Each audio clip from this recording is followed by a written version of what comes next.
1. Josh and I hated our new house. Sure, it was big. It looked like a mansion compared to our old house. It was a tall red brick house with a sloping black roof and rows of windows framed by black shutters. It's so dark, I thought, studying it from the street.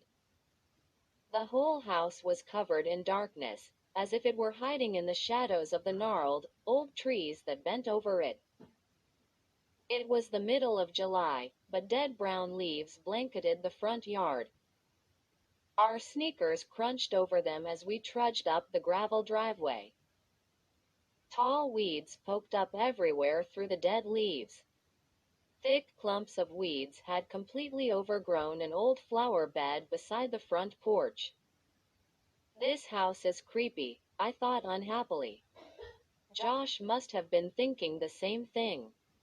Looking up at the old house, we both groaned loudly. Mr.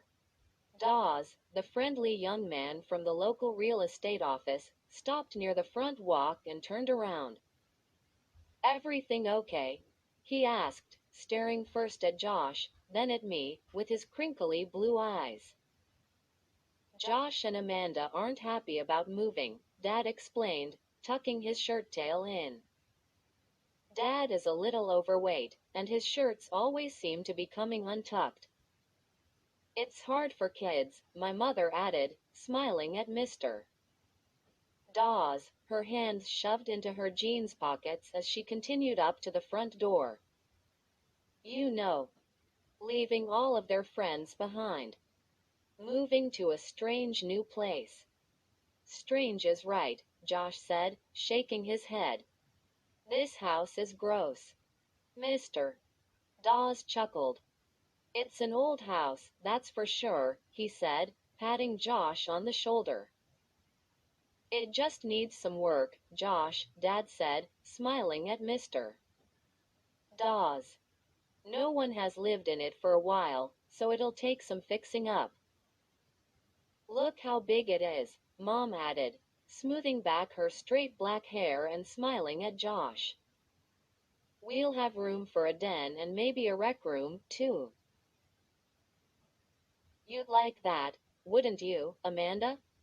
I shrugged. A cold breeze made me shiver. It was actually a beautiful, hot summer day. But the closer we got to the house, the colder I felt. I guessed it was because of all the tall, old trees.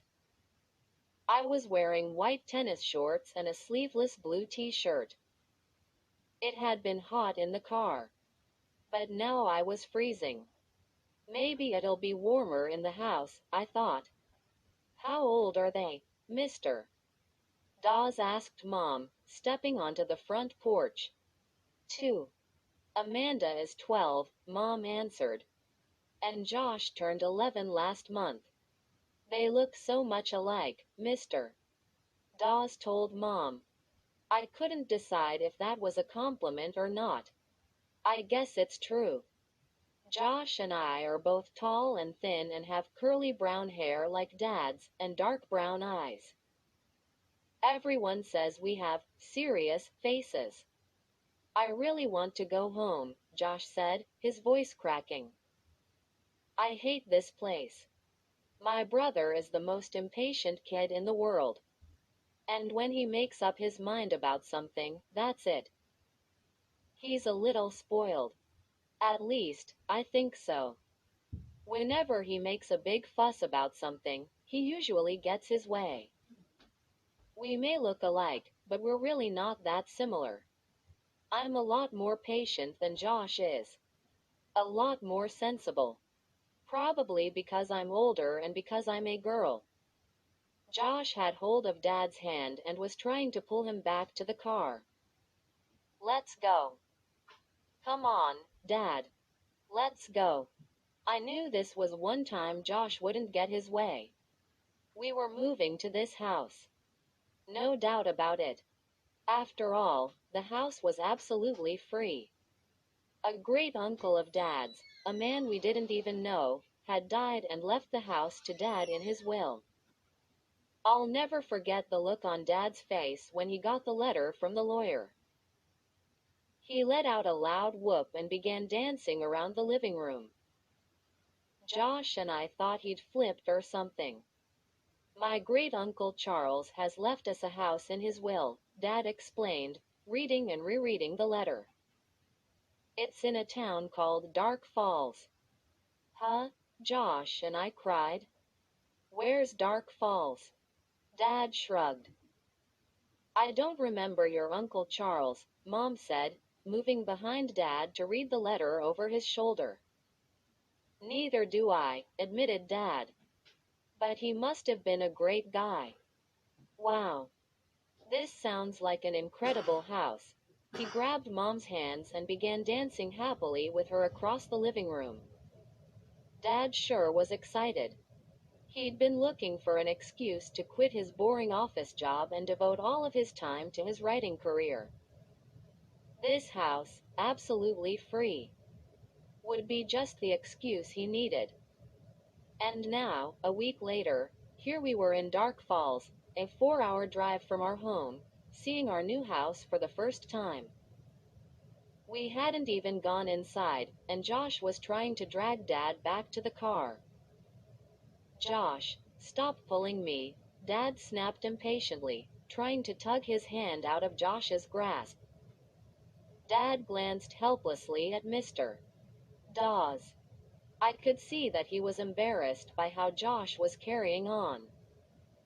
I decided maybe I could help. Let go, Josh, I said quietly, grabbing Josh by the shoulder. We promised we'd give Dark Falls a chance, remember? I already gave it a chance, Josh whined, not letting go of Dad's hand. This house is old and ugly and I hate it. You haven't even gone inside, Dad said angrily. Yes. Let's go in, Mr. Dawes urged, staring at Josh. I'm staying outside, Josh insisted. 3. He can be really stubborn sometimes. I felt just as unhappy as Josh looking at this dark, old house. But I'd never carry on the way Josh was. Josh.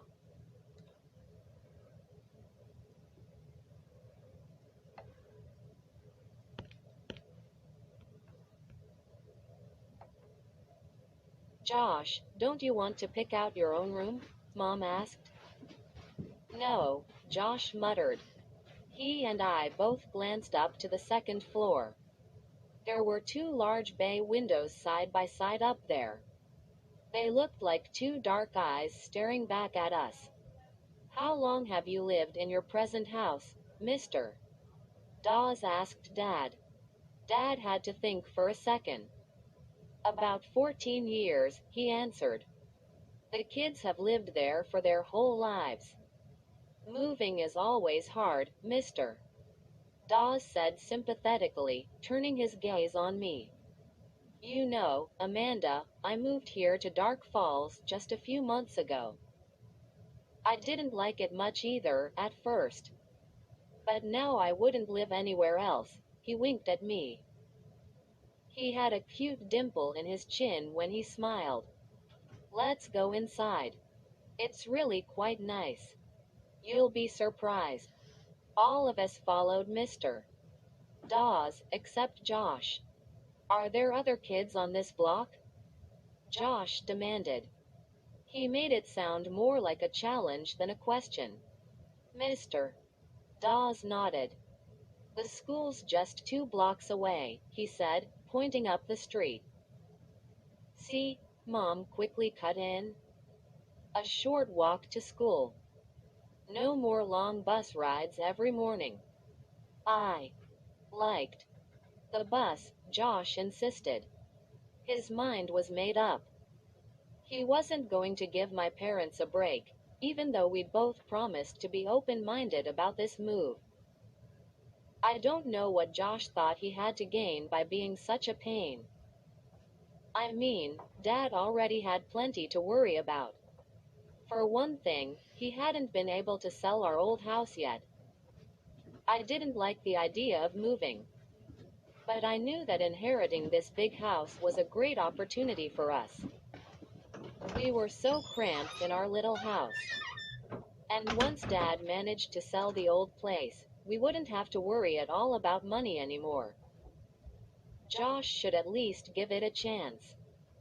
That's what I thought. Suddenly, from our car at the foot of the driveway, we heard Petty barking and howling and making a fuss. Petty is our dog, a white, curly-haired terrier, cute as a button, and usually well-behaved. He never minded being left in the car. But now he was yowling and yapping at full volume and scratching at the car window, desperate to get out. Petty, quiet, quiet, I shouted. Petty usually listened to me. But not this time. I'm going to let him out, Josh declared, and took off down the driveway toward the car. No. Wait, Dad called. But I don't think Josh could hear him over Petey's wails. Might as well let the dog explore, mister. Dawes said.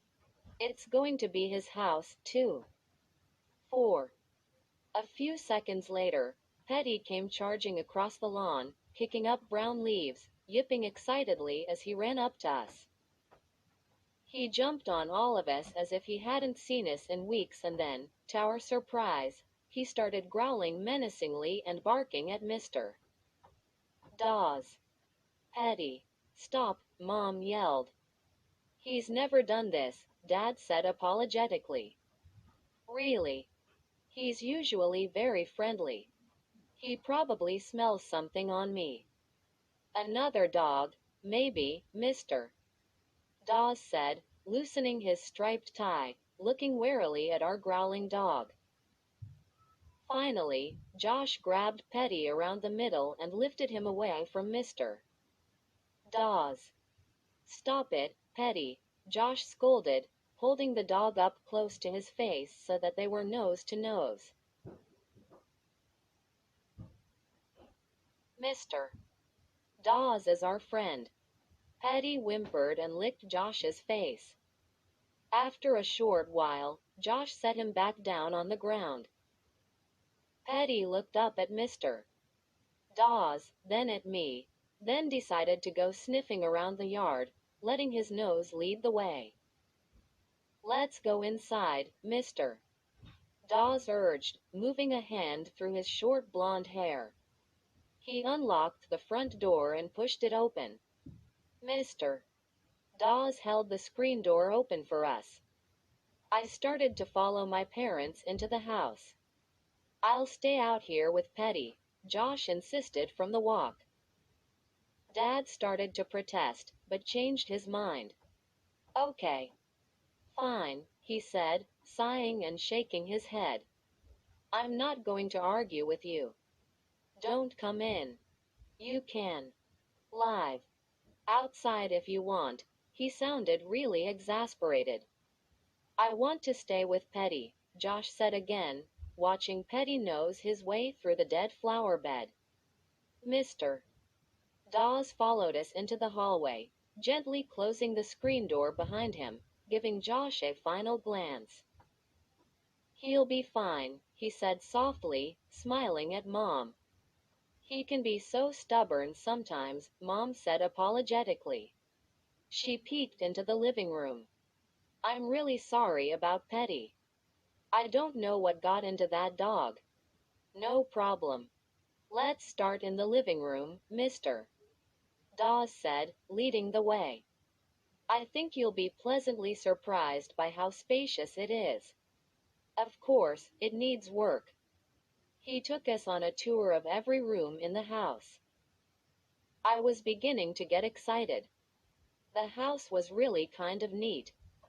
There were so many rooms and so many closets. And my room was huge and had its own bathroom and an old-fashioned window seat where I could sit at the window and look down at the street. I wished Josh had come inside with us. If he could see how great the house was inside, I knew he'd start to cheer up. I couldn't believe how many rooms there were. Even a finished attic filled with old furniture and stacks of old, mysterious cartons we could explore. We must have been inside for at least half an hour. I didn't really keep track of the time. I think all three of us were feeling cheered up. Well, I think I've shown you everything, mister, Dawes said, glancing at his watch. He led the way to the front door.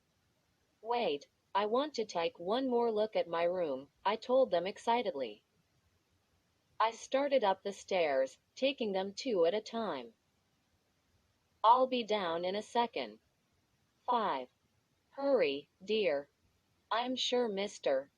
Dawes has other appointments, Mom called after me. I reached the second floor landing and hurried down the narrow hallway and into my new room. Wow, I said aloud, and the word echoed faintly against the empty walls. It was so big. And I loved the bay window with the window seat. I walked over to it and peered out. Through the trees, I could see our car in the driveway and, beyond it, a house that looked a lot like ours across the street. I'm going to put my bed against that wall across from the window, I thought happily. And my desk can go over there. I'll have room for a computer now. I took one more look at my closet, a long, walk-in closet with a light in the ceiling, and wide shelves against the back wall. I was heading to the door, thinking about which of my posters I wanted to bring with me, when I saw the boy. He stood in the doorway for just a second. And then he turned and disappeared down the hall. Josh, I cried. Hey, come look. With a shock, I realized it wasn't Josh. For one thing, the boy had blonde hair. Hey, I called and ran to the hallway, stopping just outside my bedroom door, looking both ways. Who's here? But the long hall was empty. All of the doors were closed. Whoa, Amanda, I said aloud. Was I seeing things? Mom and Dad were calling from downstairs. I took one last look down the dark corridor, then hurried to rejoin them. Hey, Mr. Dawes, I called as I ran down the stairs, is this house haunted? He chuckled. The question seemed to strike him funny. No. Sorry, he said, looking at me with those crinkly blue eyes. No ghost included. A lot of old houses around here are said to be haunted. But I'm afraid this isn't one of them. I thought I saw something, I said, feeling a little foolish. Probably just shadows, Mom said. With all the trees, this house is so dark. Why don't you run outside and tell Josh about the house, Dad suggested, tucking in the front of his shirt.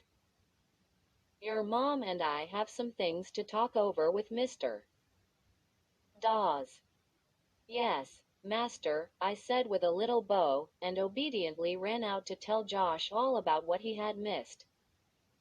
Hey, Josh, I called, eagerly searching the yard.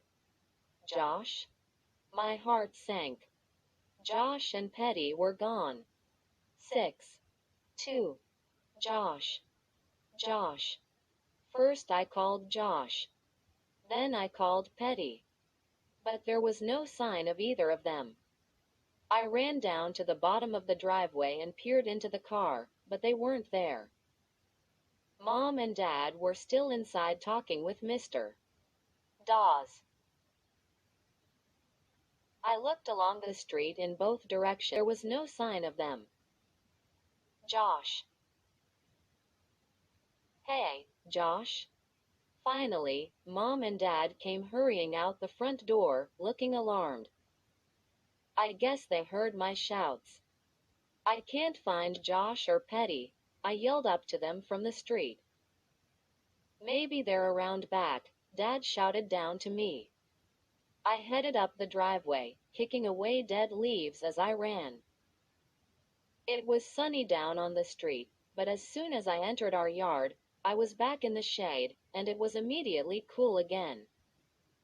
Hey, Josh? Josh, where are you? Why did I feel so scared? It was perfectly natural for Josh to wander off. He did it all the time. I ran full speed along the side of the house. Tall trees leaned over the house on this side, blocking out nearly all of the sunlight. The backyard was bigger than I'd expected, a long rectangle that sloped gradually down to a wooden fence at the back. Just like the front, this yard was a mass of tall weeds, poking up through a thick covering of brown leaves. A stone birdbath had toppled onto its side. Beyond it, I could see the side of the garage, a dark, brick building that matched the house. Hey, Josh? He wasn't back here. I stopped and searched the ground for footprints or a sign that he had run through the thick leaves. Well, out of breath, Dad came jogging up to me. No sign of him, I said, surprised at how worried I felt. Did you check the car? He sounded more angry than worried. Yes. It's the first place I looked. I gave the backyard a last quick search. I don't believe Josh would just take off. I do, Dad said, rolling his eyes. You know your brother when he doesn't get his way. Maybe he wants us to think he's run away from home, he frowned. Where is he? Mom asked as we returned to the front of the house. Dad and I both shrugged. Maybe he made a friend and wandered off, Dad said. He raised a hand and scratched his curly brown hair. I could tell that he was starting to worry, too. 7. We've got to find him, Mom said, gazing down to the street. He doesn't know this neighborhood at all. He probably wandered off and got lost. Mr. Dawes locked the front door and stepped down off the porch, pocketing the keys. He couldn't have gotten far, he said, giving Mom a reassuring smile. Let's drive around the block. I'm sure we'll find him. Mom shook her head and glanced nervously at Dad. I'll kill him, she muttered. Dad patted her on the shoulder. Mr. Dawes opened the trunk of the small Honda, pulled off his dark blazer, and tossed it inside. Then he took out a wide-brimmed, black cowboy hat and put it on his head. Hey, that's quite a hat, Dad said, climbing into the front passenger seat. Keeps the sun away, mister, Dawes said, sliding behind the wheel and slamming the car door. Mom and I got in back. Glancing over at her, I saw that Mom was as worried as I was. We headed down the block in silence, all four of us staring out the car windows. The houses we passed all seemed old. Most of them were even bigger than our house. All of them seemed to be in better condition, nicely painted with neat, well-trimmed lawns. I didn't see any people in the houses or yards, and there was no one on the street. It certainly is a quiet neighborhood, I thought, and shady. The houses all seemed to be surrounded by tall, leafy trees. The front yards we drove slowly past all seemed to be bathed in shade. The street was the only sunny place, a narrow gold ribbon that ran through the shadows on both sides. Maybe that's why it's called Dark Falls, I thought. Where is that son of mine? Dad asked, staring hard out the windshield. I'll kill him. I really will, Mom muttered. It wasn't the first time she had said that about Josh. We had gone around the block twice. No sign of him. Mr. Dawes suggested we drive around the next few blocks, and Dad quickly agreed. Hope I don't get lost. I'm new here, too, Mr.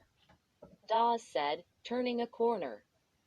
Hey, there's the school, he announced, pointing out the window at a tall red brick building.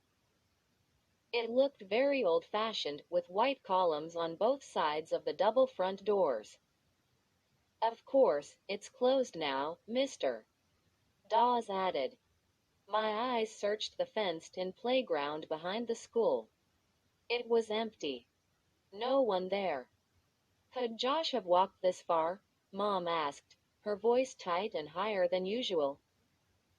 Josh doesn't walk, Dad said, rolling his eyes. He runs.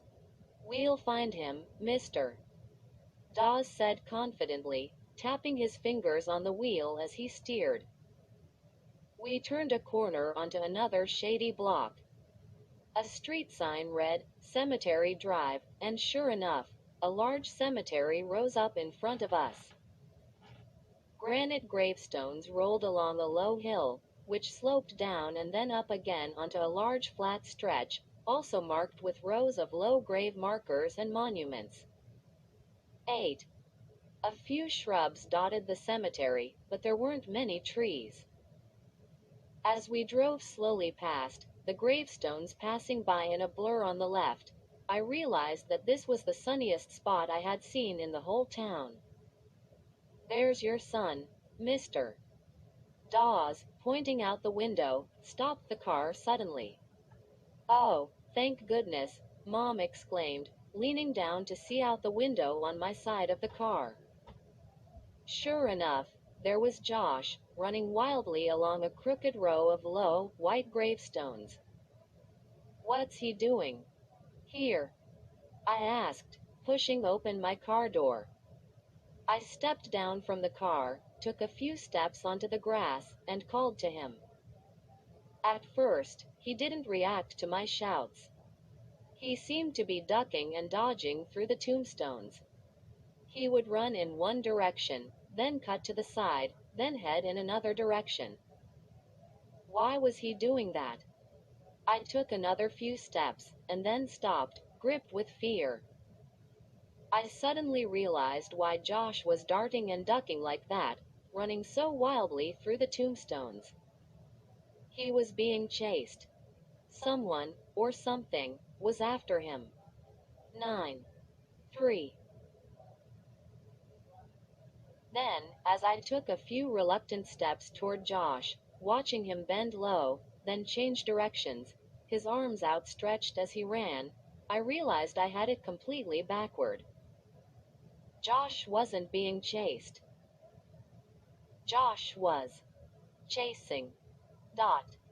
He was chasing after Petty. Okay.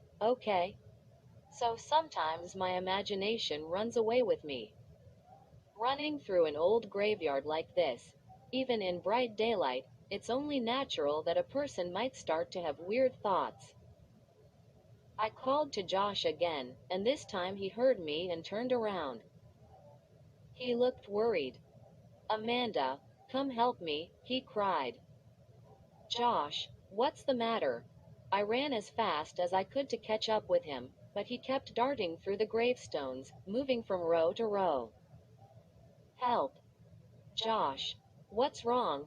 I turned and saw that Mom and Dad were right behind me. It's Petty, Josh explained, out of breath. I can't get him to stop. I caught him once, but he pulled away from me. Petty. Petty, Dad started calling the dog. But Petty was moving from stone to stone, sniffing each one, then running to the next. How did you get all the way over here? Dad asked as he caught up with my brother.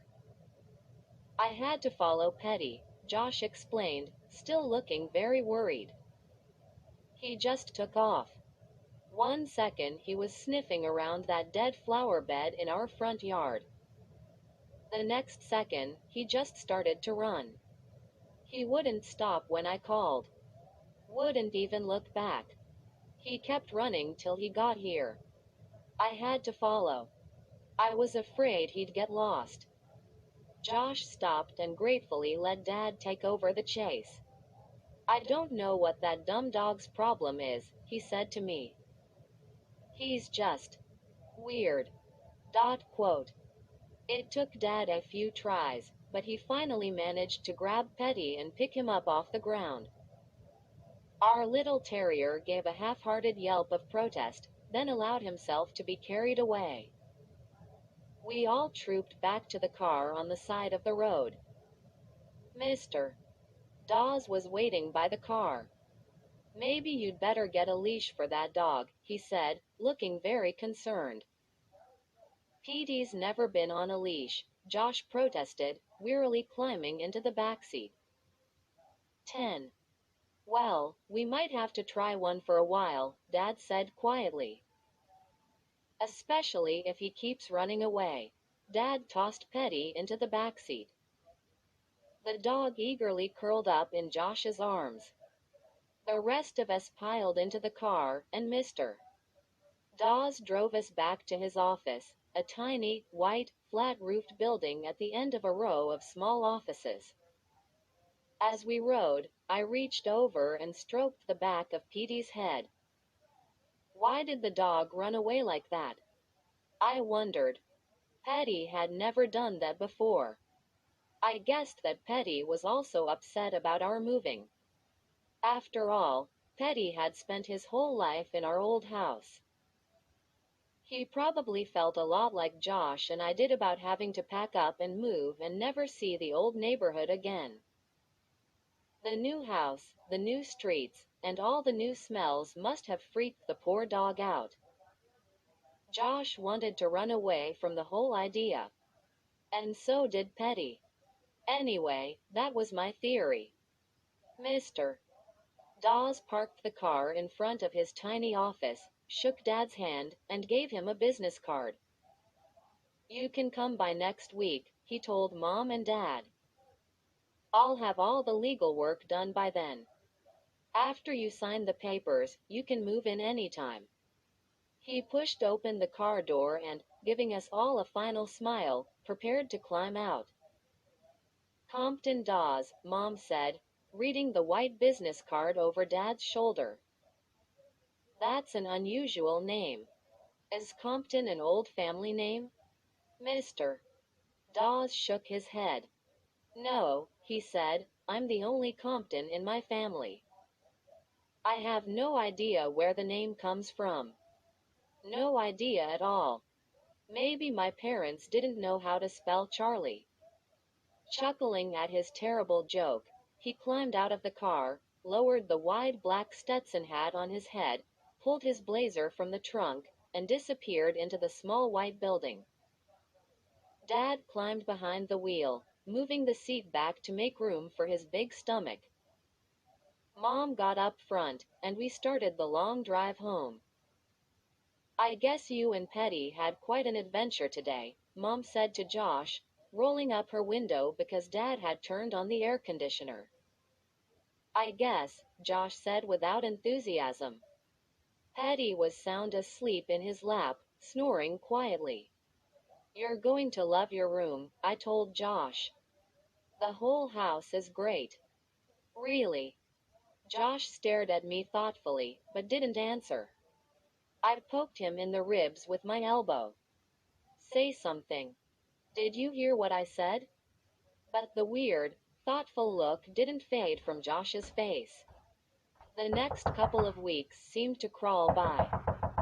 I walked around the house thinking about how I'd never see my room again, how I'd never eat breakfast in this kitchen again, how I'd never watch TV in the living room again.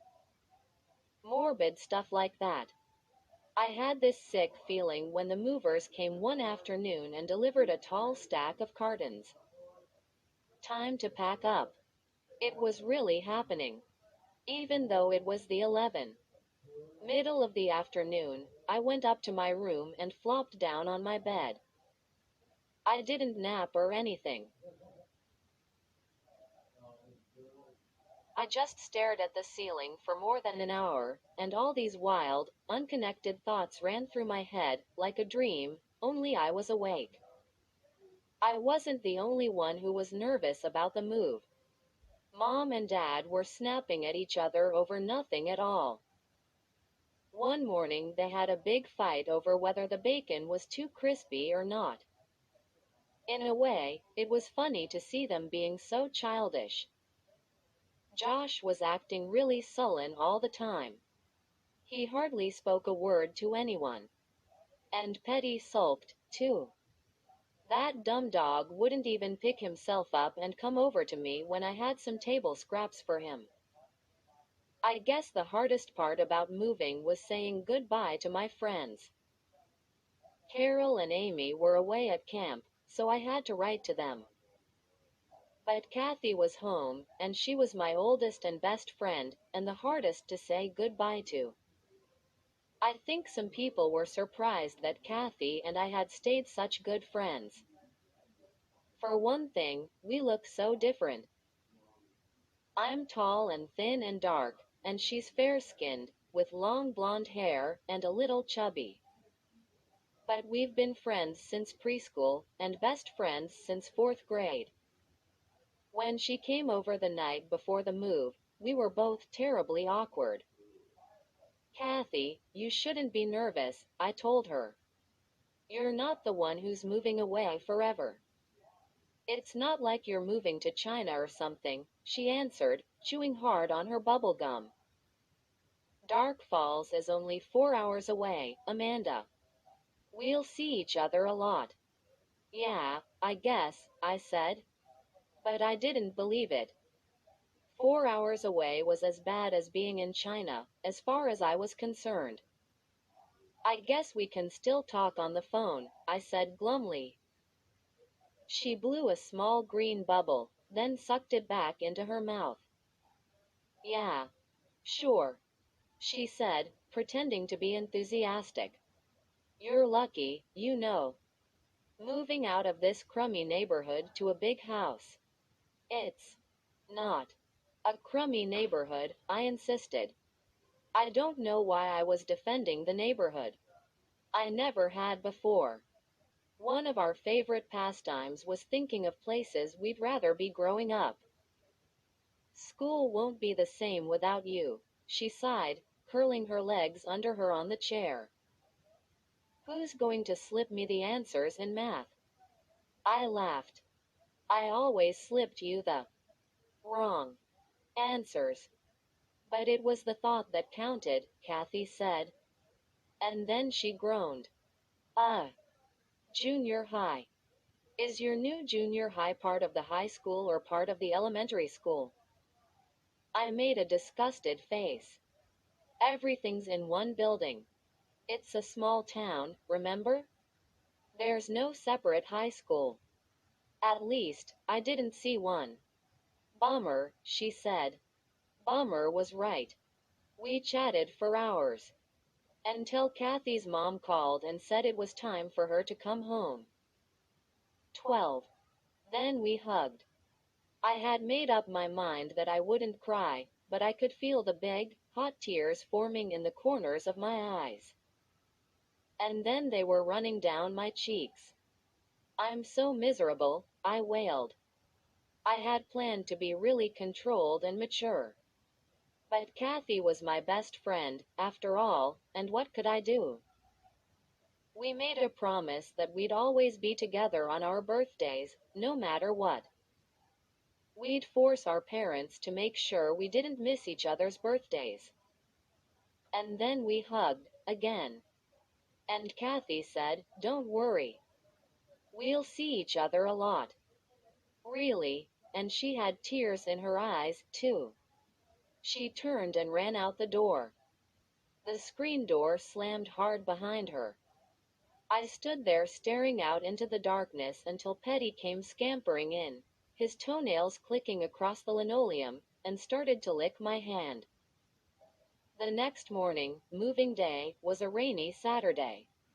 Not a downpour. No thunder or lightning. But just enough rain and wind to make the long drive slow and unpleasant. The sky seemed to get darker as we neared the new neighborhood. The heavy trees bent low over the street. "Slow down, Jack," Mom warned shrilly. "The street is really slick." But Dad was in a hurry to get to the house before the moving van did. They'll just put the stuff anywhere if we're not there to supervise, he explained. Josh, beside me in the backseat, was being a real pain, as usual. He kept complaining that he was thirsty.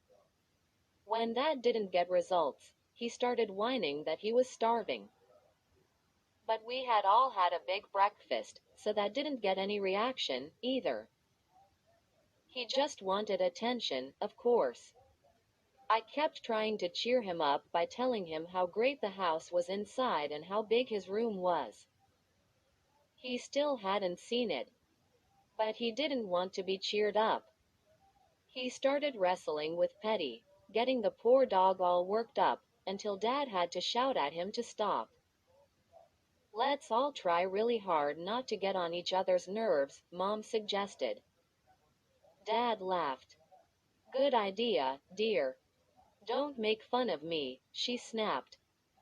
They started to argue about who was more exhausted from all the packing.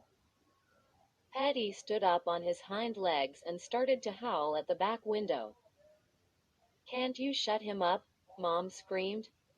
I pulled Petty down, but he struggled back up and started howling again. He's never done this before, I said.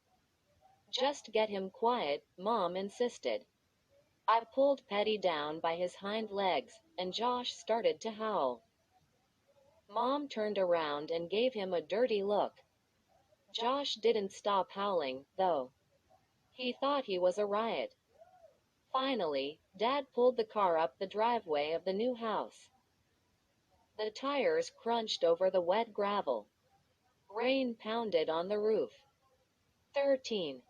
Home sweet home, Mom said. I couldn't tell if she was being sarcastic or not. I think she was really glad the long car ride was over.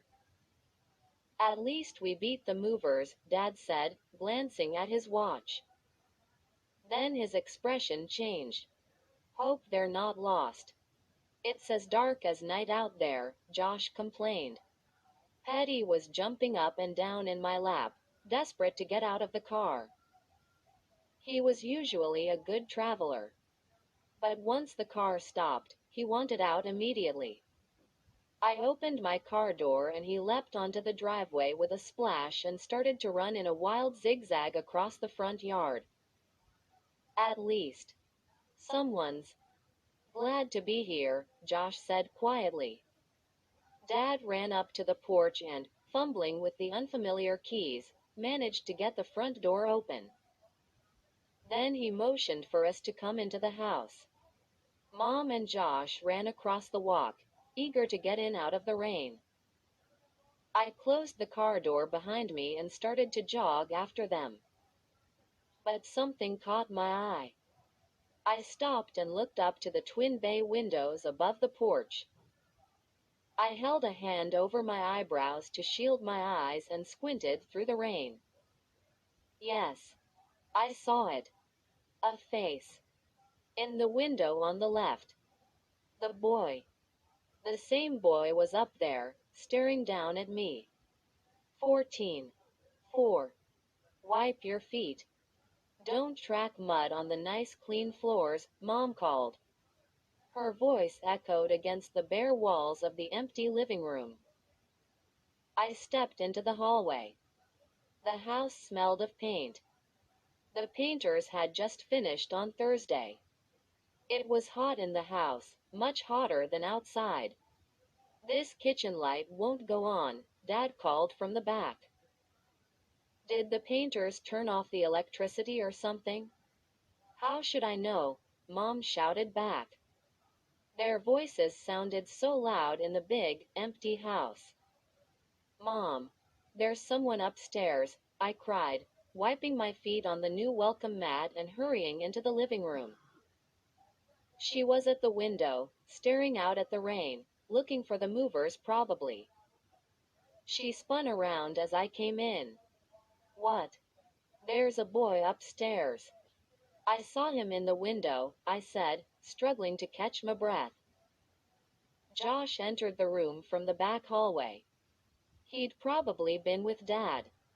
He laughed. Is someone already living here? There's no one upstairs, Mom said, rolling her eyes. Are you two going to give me a break today, or what? What did I do? Josh whined. Listen, Amanda, we're all a little on edge today, Mom started. But I interrupted her. I saw his face, Mom. In the window. I'm not crazy, you know. Says who? Josh cracked. Amanda. Mom bit her lower lip, the way she always did when she was really exasperated. You saw a reflection of something. Of a tree, probably. She turned back to the window. The rain was coming down in sheets now, the wind driving it noisily against the large picture window. I ran to the stairway, cupped my hands over my mouth, and shouted up to the second floor, Who's up there? No answer. Who's up there?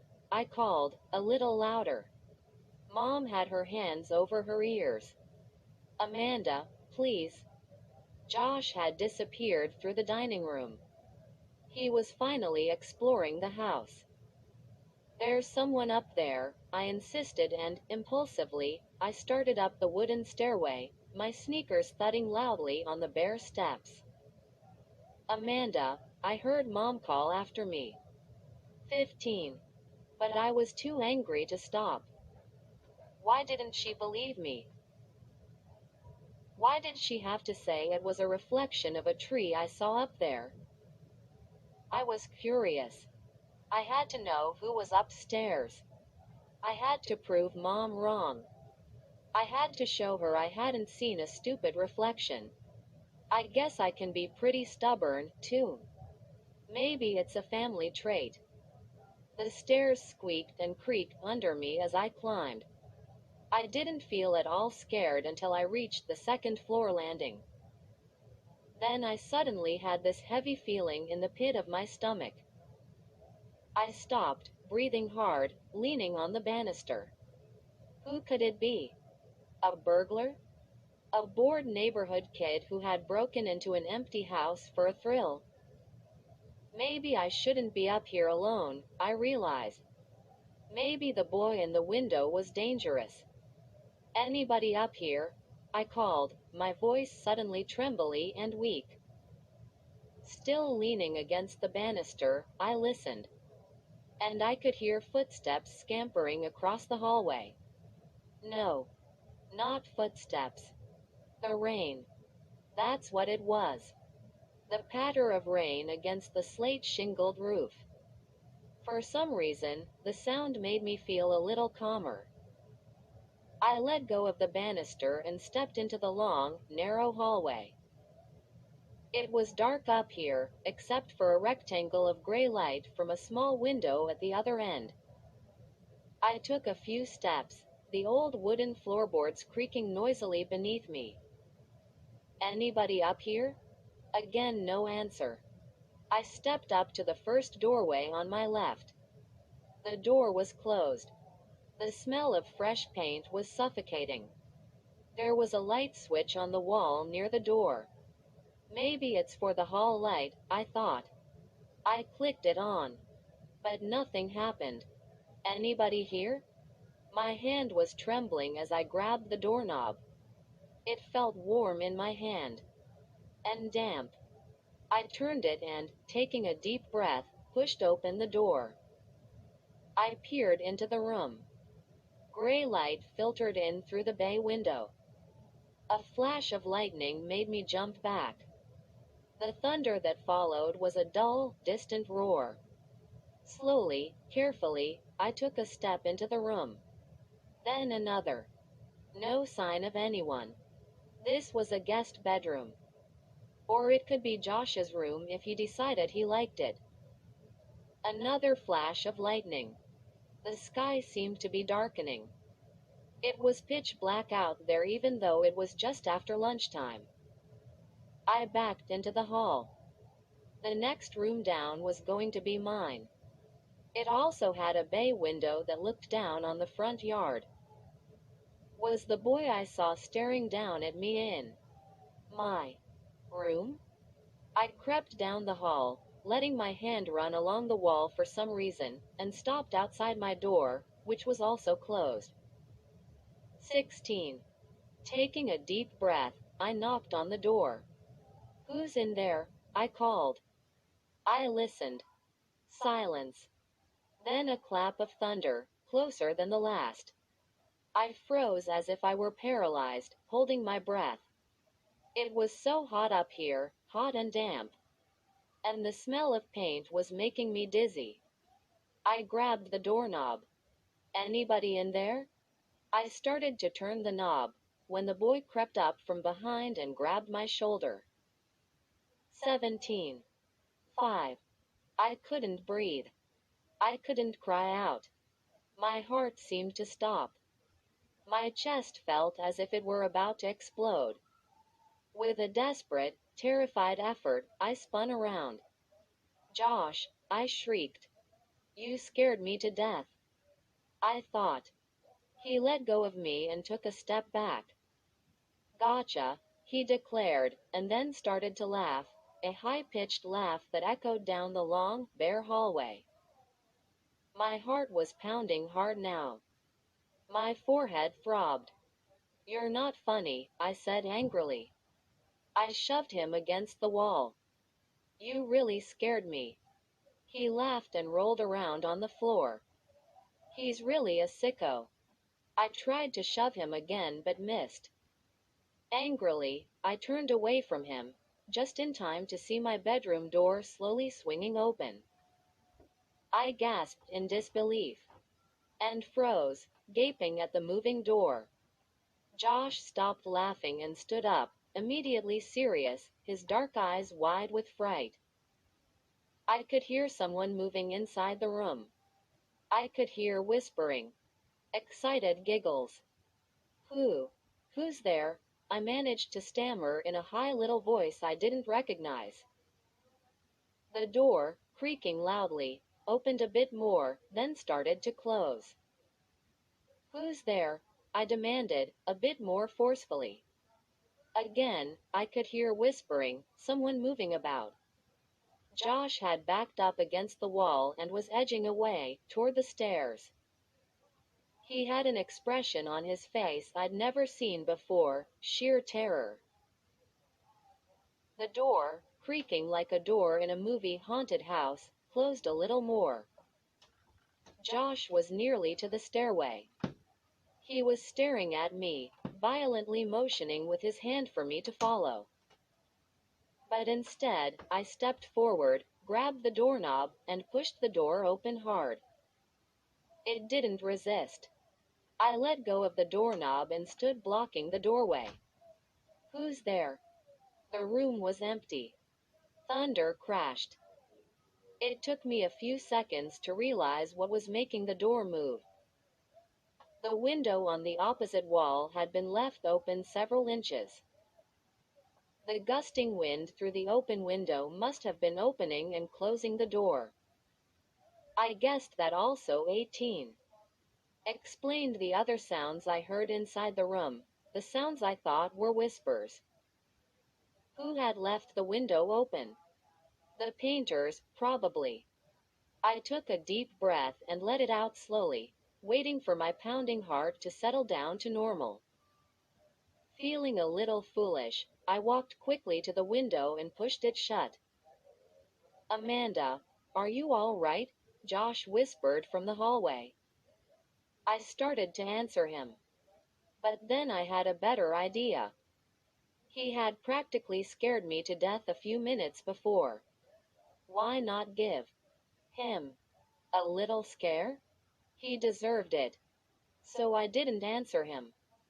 I could hear him take a few timid steps closer to my room. "Amanda? Amanda? You okay?" I tiptoed over to my closet, pulled the door open a third of the way. Then I laid down flat on the floor, on my back, with my head and shoulders hidden inside the closet and the rest of me out in the room. "Amanda?" Josh sounded very scared. "Oh," I moaned loudly. I knew when he saw me sprawled on the floor like this, he'd totally freak out. Amanda, what's happening? He was in the doorway now. He'd see me any second now, lying in the dark room, my head hidden from view, the lightning flashing impressively and the thunder cracking outside the old window. I took a deep breath and held it to keep from giggling. Amanda, he whispered. And then he must have seen me, because he uttered a loud, huh, and I heard him gasp. And then he screamed at the top of his lungs. I heard him running down the hall to the stairway, shrieking, "Mom! Dad!" And I heard his sneakers thudding down the wooden stairs, with him screaming and calling all the way down. I snickered to myself. Then, before I could pull myself up, I felt a rough, warm tongue licking my face. Patty. He was licking my cheeks, licking my eyelids, licking me frantically, as if he were trying to revive me, or as if to let me know that everything was okay. "Oh, Patty, Patty," I cried, laughing and throwing my arms around the sweet dog. "Stop. You're getting me all sticky." But he wouldn't stop. He kept on licking fiercely. The poor dog is nervous, too, I thought. "Come on, Petty, shape up," I told him, holding his panting face away with both my hands. "There's nothing to be nervous about. This new place is going to be fun.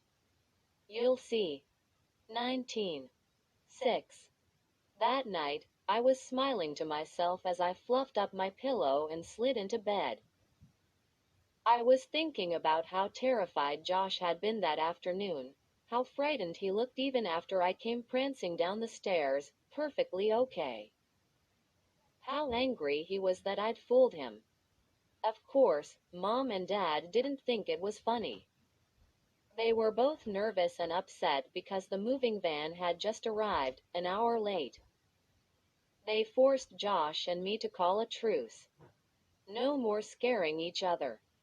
It's hard not to get scared in this creepy old place, Josh muttered. But we reluctantly agreed not to play any more jokes on each other, if we could possibly help it. The men, complaining about the rain, started carrying in all of our furniture. Josh and I helped show them where we wanted stuff in our rooms. They dropped my dresser on the stairs, but it only got a small scratch. The furniture looked strange and small in this big house. Josh and I tried to stay out of the way while Mom and Dad worked all day, arranging things, emptying cartons, putting clothes away. Mom even managed to get the curtains hung in my room. What a day!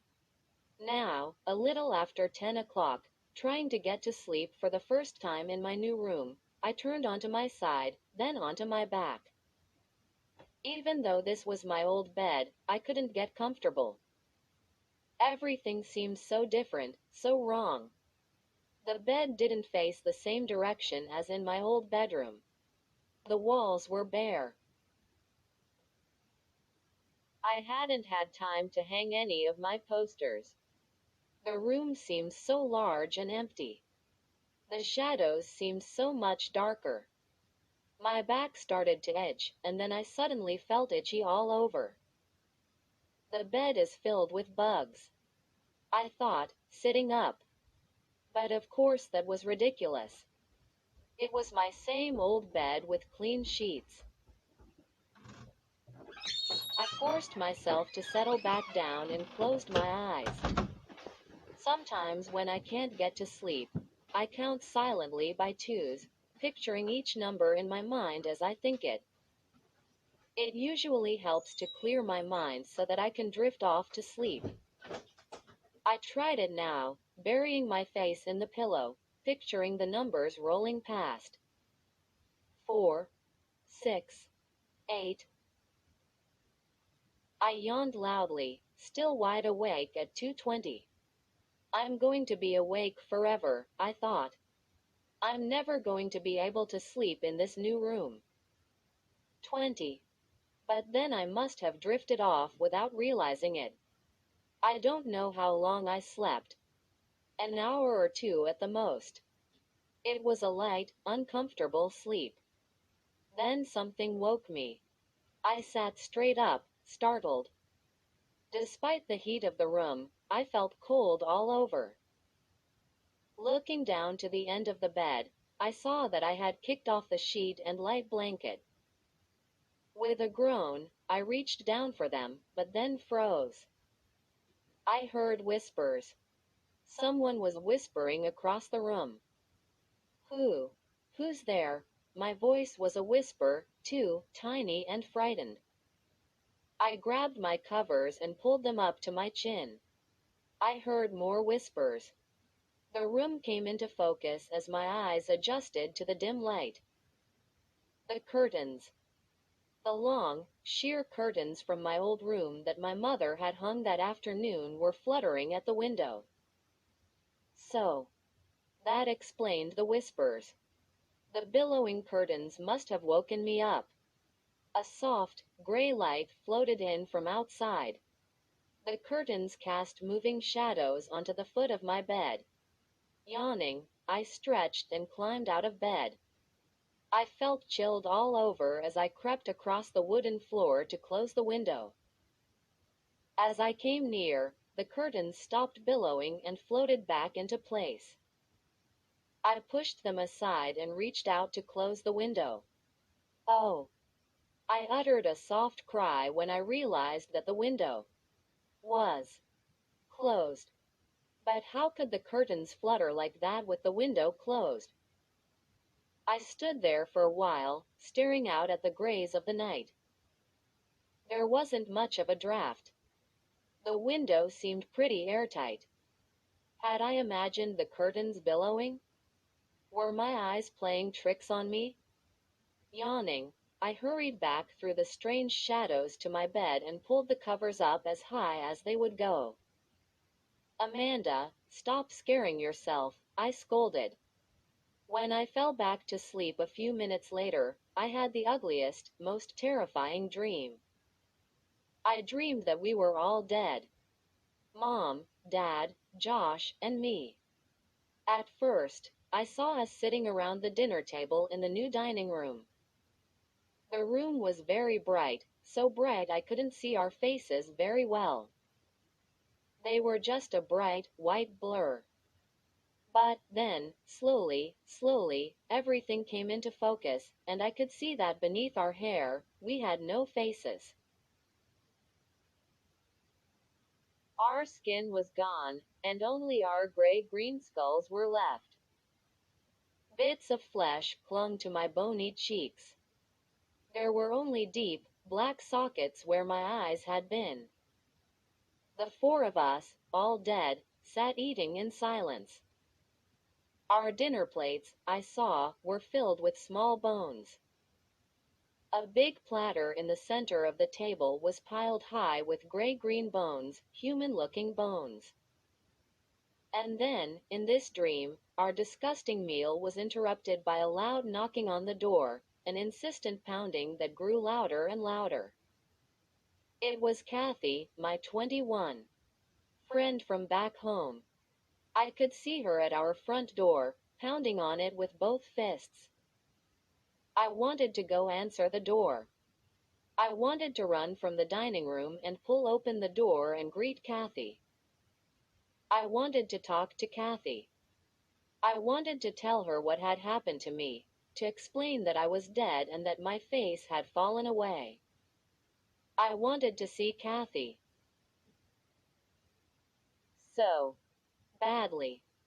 But I couldn't get up from the table. I tried and tried, but I couldn't get up. The pounding on the door grew louder and louder, until it was deafening. But I just sat there with my gruesome family, picking up bones from my dinner plate and eating them. I woke up with a start, the horror of the dream still with me. I could still hear the pounding in my ears.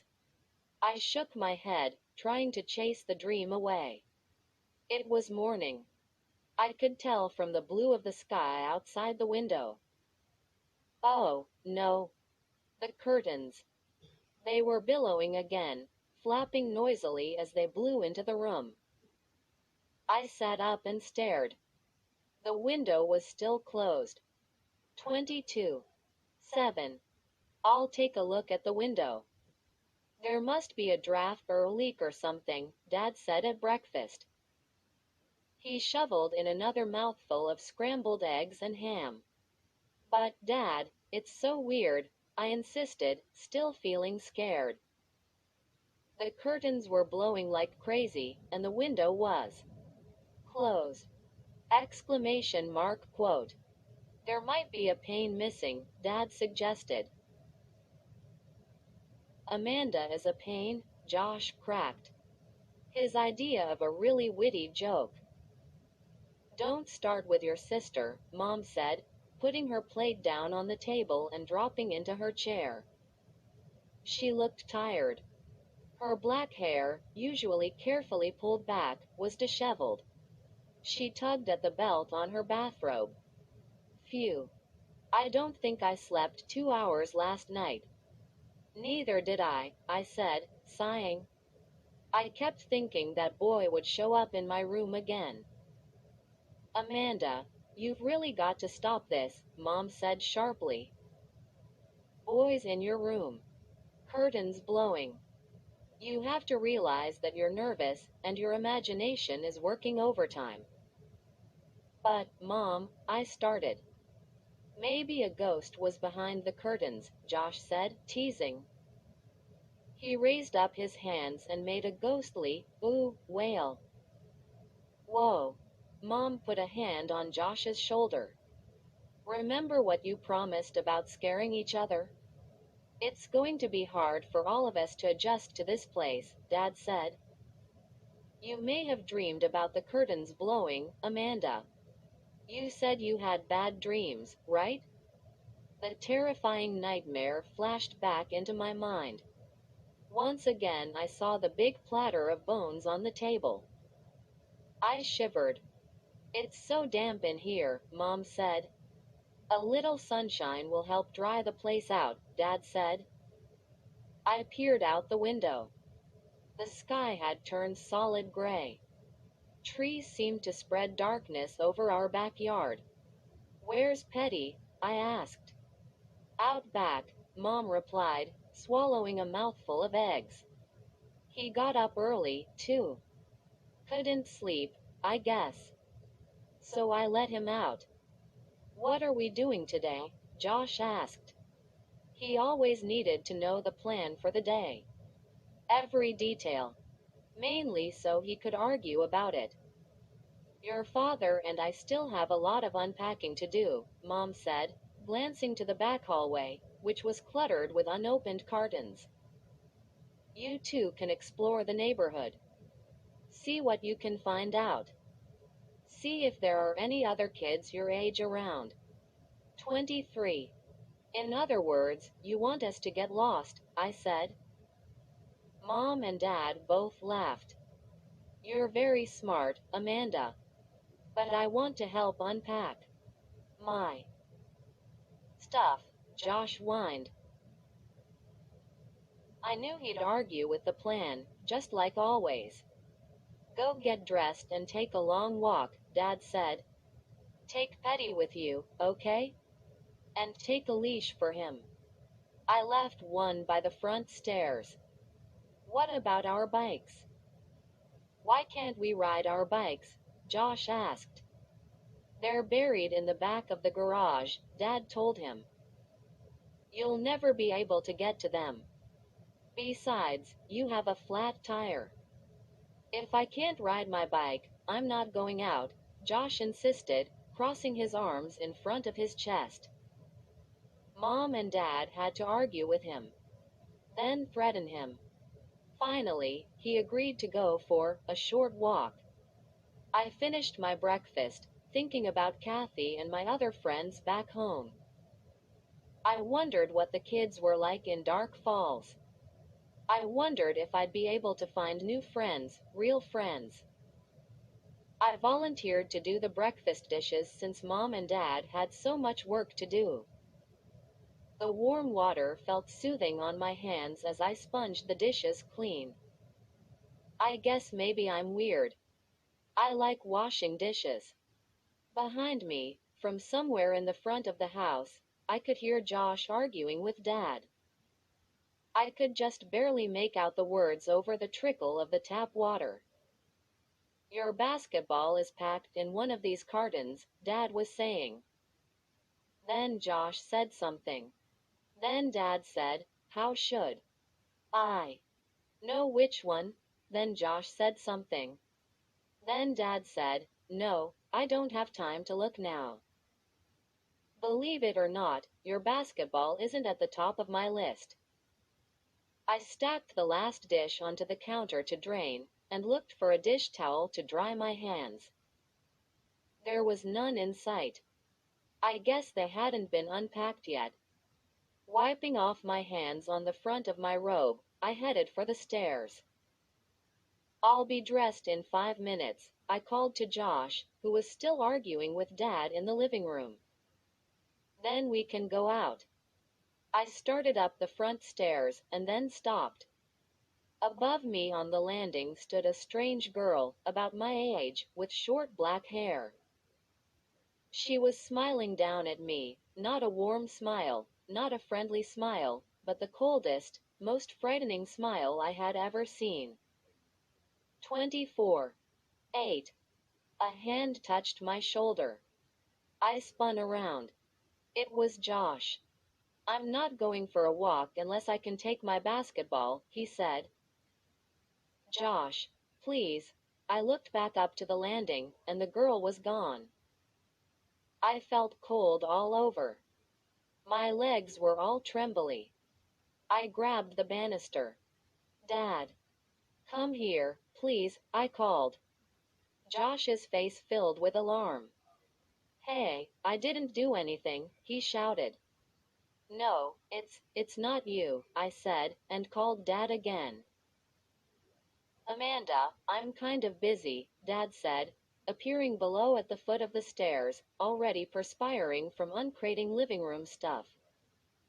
Dad, I saw somebody, I told him. Up there. A girl, I pointed. Amanda, please, he replied, making a face. Stop seeing things, okay? There's no one in this house except the 4 of us.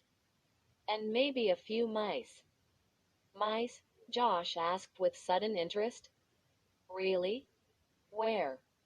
Dad, I didn't imagine it, I said, my voice cracking. I was really hurt that he didn't believe me. Amanda, look up there, Dad said, gazing up to the landing. What do you see? I followed his gaze. There was a pile of my clothes on the landing. Mom must have just unpacked them. It's just clothes, Dad said impatiently. It's not a girl. It's clothes. He rolled his eyes. Sorry, I said quietly. I repeated it as I started up the stairs. Sorry. But I didn't really feel sorry. I felt confused. And still scared. Was it possible that I thought a pile of clothes was a smiling girl? No. I didn't think so. I'm not crazy. And I have really good eyesight. So then, what was going on? I opened the door to my room, turned on the ceiling light, and saw the curtains billowing in front of the bay window. Oh, no. Not again, I thought. I hurried over to them. This time, the window was open. Who opened it? Mom, I guessed.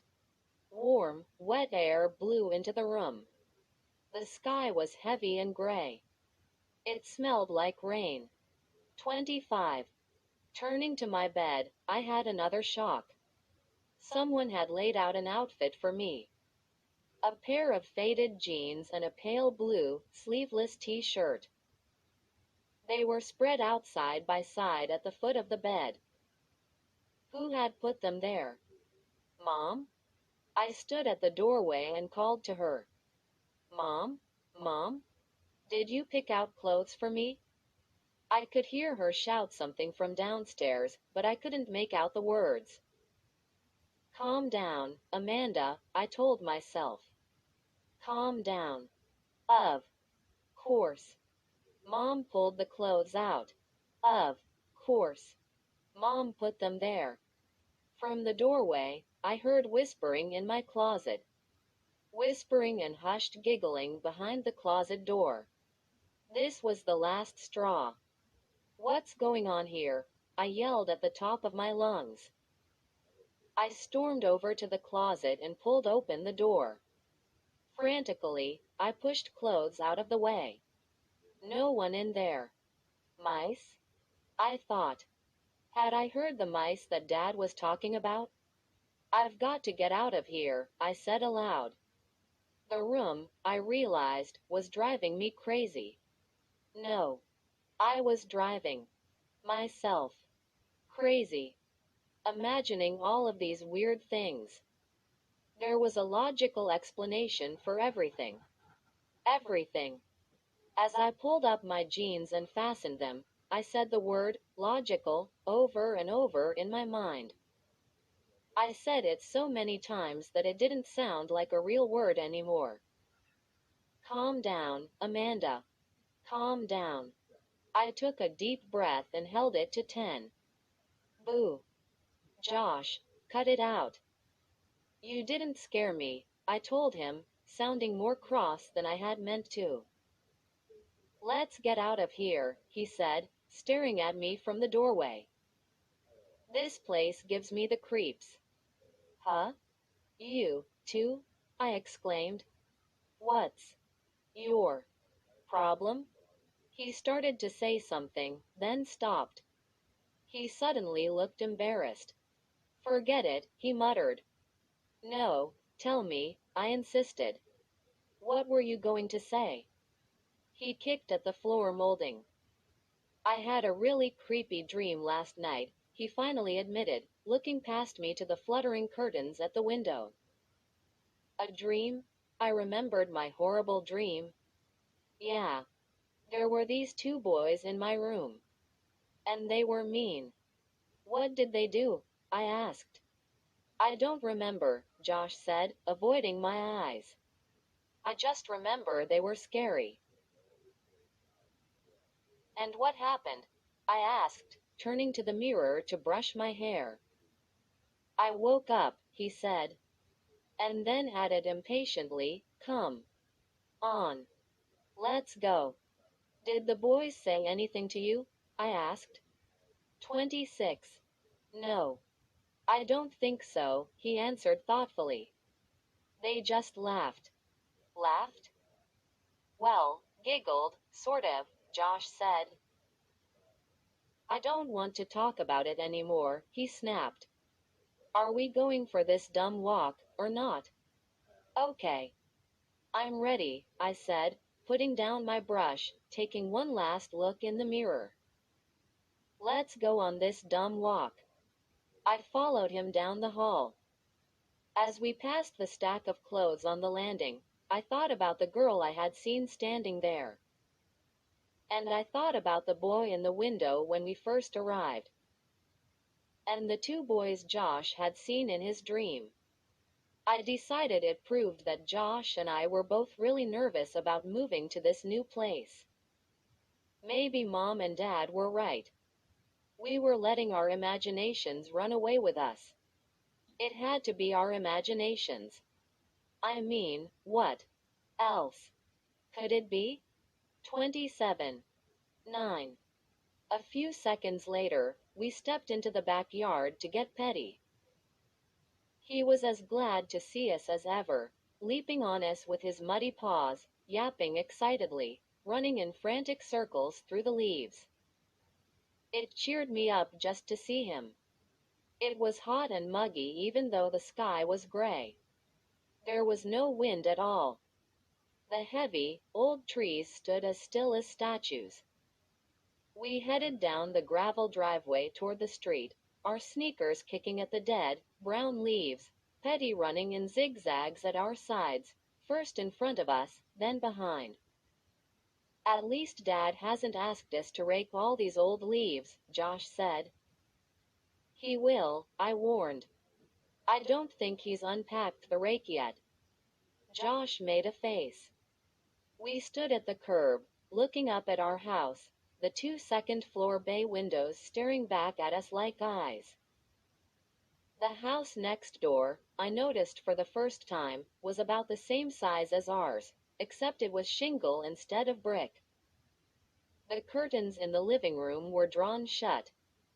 Some of the upstairs windows were shuttered. Tall trees cast the neighbors' house in darkness, too. Which way? Josh asked, tossing a stick for Petty to chase. I pointed up the street. The school is up that way, I said. Let's check it out.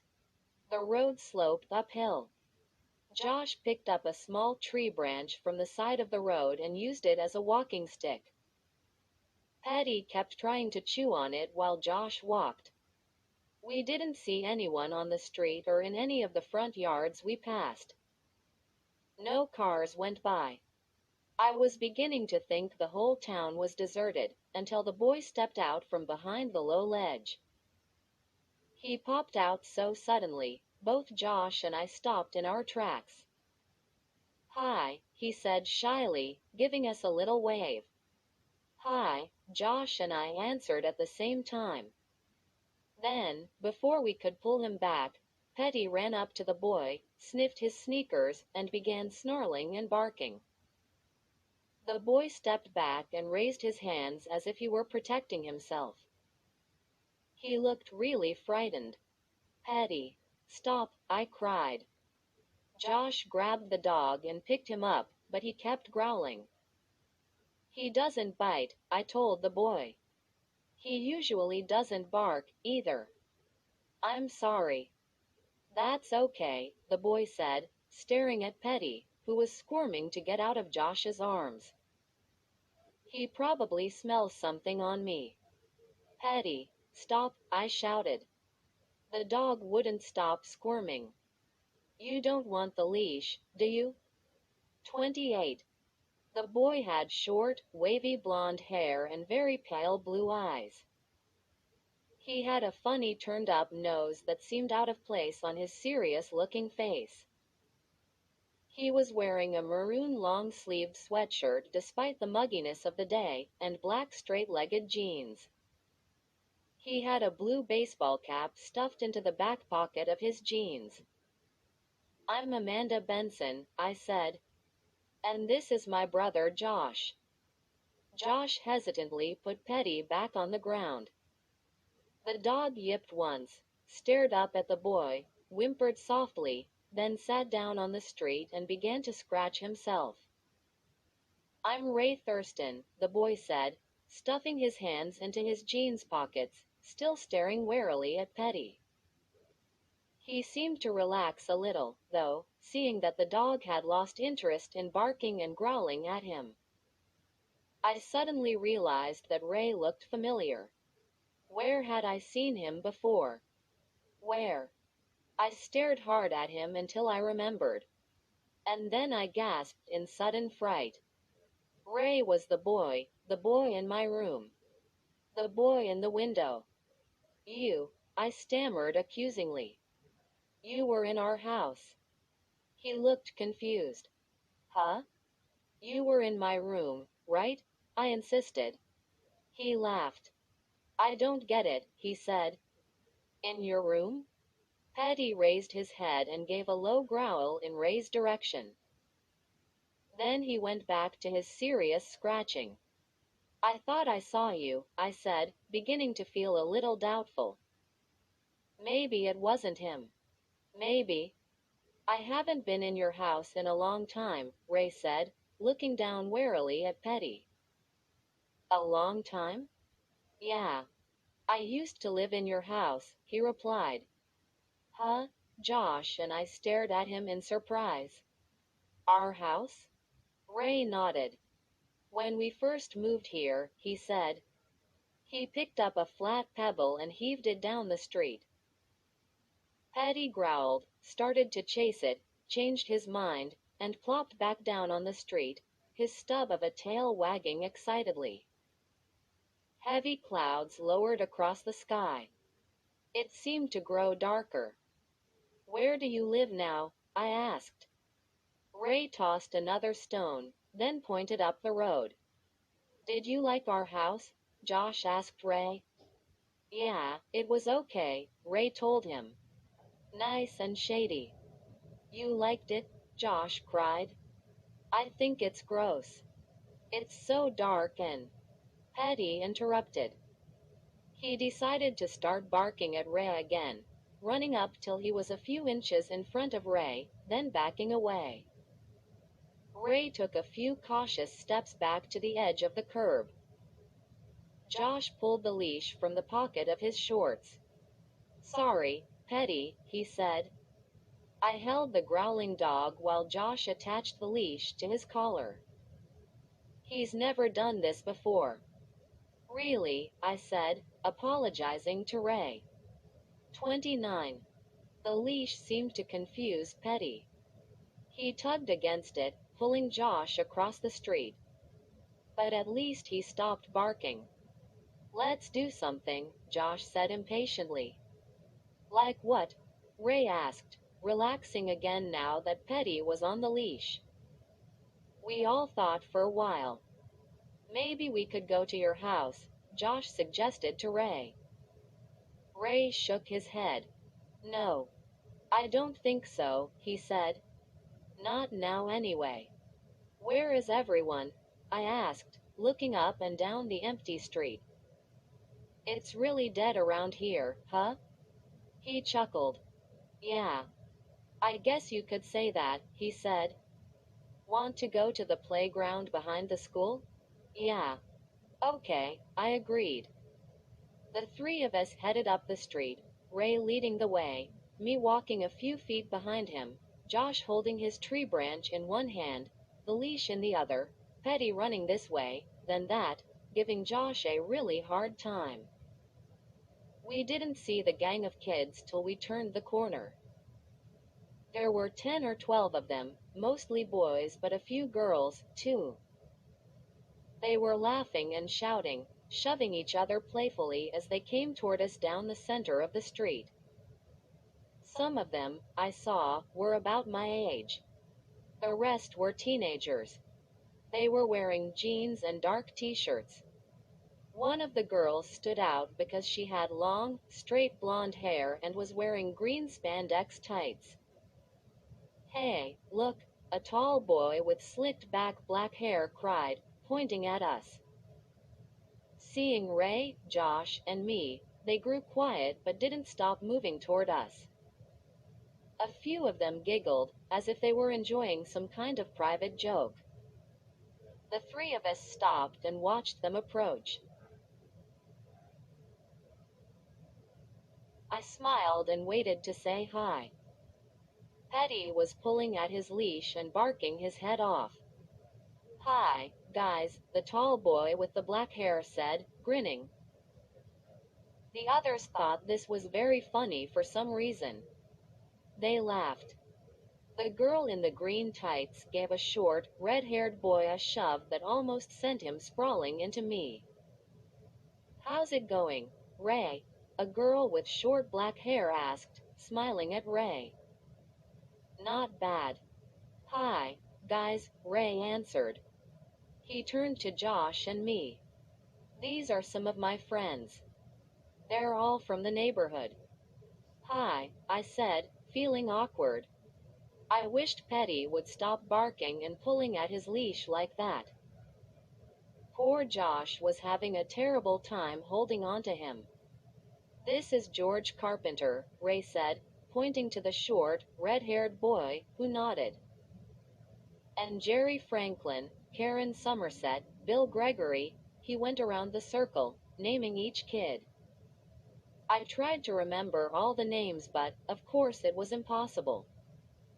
"How do you like Dark Falls?" one of the girls asked me. "I don't really know," I told her. "It's my first day here, really. It seems nice." Some of the kids laughed at my answer, for some reason. What kind of dog is that? George Carpenter asked Josh. Josh, holding tight to the leash handle, told him. George stared hard at Petty, studying him, as if he had never seen a dog like Petty before. 30. Karen Somerset, a tall, pretty girl with short blonde hair, came up to me while some of the other kids were admiring Petty. You know, I used to live in your house, she said softly. What? I wasn't sure I'd heard her correctly. Let's go to the playground, Ray said, interrupting. No one responded to Ray's suggestion. They grew quiet. Even Petty stopped barking. Had Karen really said that she used to live in our house? I wanted to ask her, but she had stepped back into the circle of kids. The circle. My mouth dropped open as I realized they had formed a circle around Josh and me. I felt a stab of fear. Was I imagining it? Was something going on? They all suddenly looked different to me. They were smiling, but their faces were tense, watchful, as if they expected trouble. Two of them, I noticed, were carrying baseball bats. The girl with the green tights stared at me, looking me up and down, checking me out. No one said a word. The street was silent except for Petty, who was now whimpering softly. I suddenly felt very afraid. Why were they staring at us like that? Or was my imagination running away with me again? I turned to Ray, who was still beside me. He didn't seem at all troubled. But he didn't return my gaze.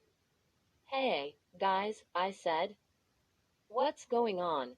I tried to keep it light, but my voice was a little shaky. I looked over at Josh.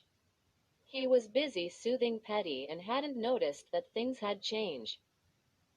The two boys with baseball bats held them up waist-high and moved forward. I glanced around the circle, feeling the fear tighten my chest. The circle tightened.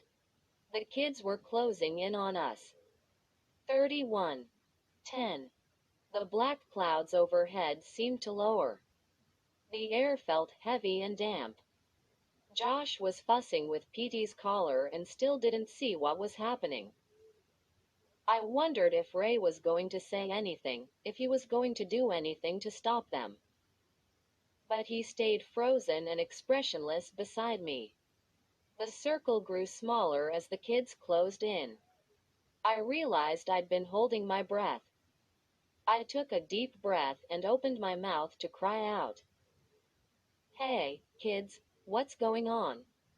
It was a man's voice, calling from outside the circle. Everyone turned to see Mr. Dawes coming quickly toward us, taking long strides as he crossed the street, his open blazer flapping behind him. He had a friendly smile on his face. What's going on? He asked again.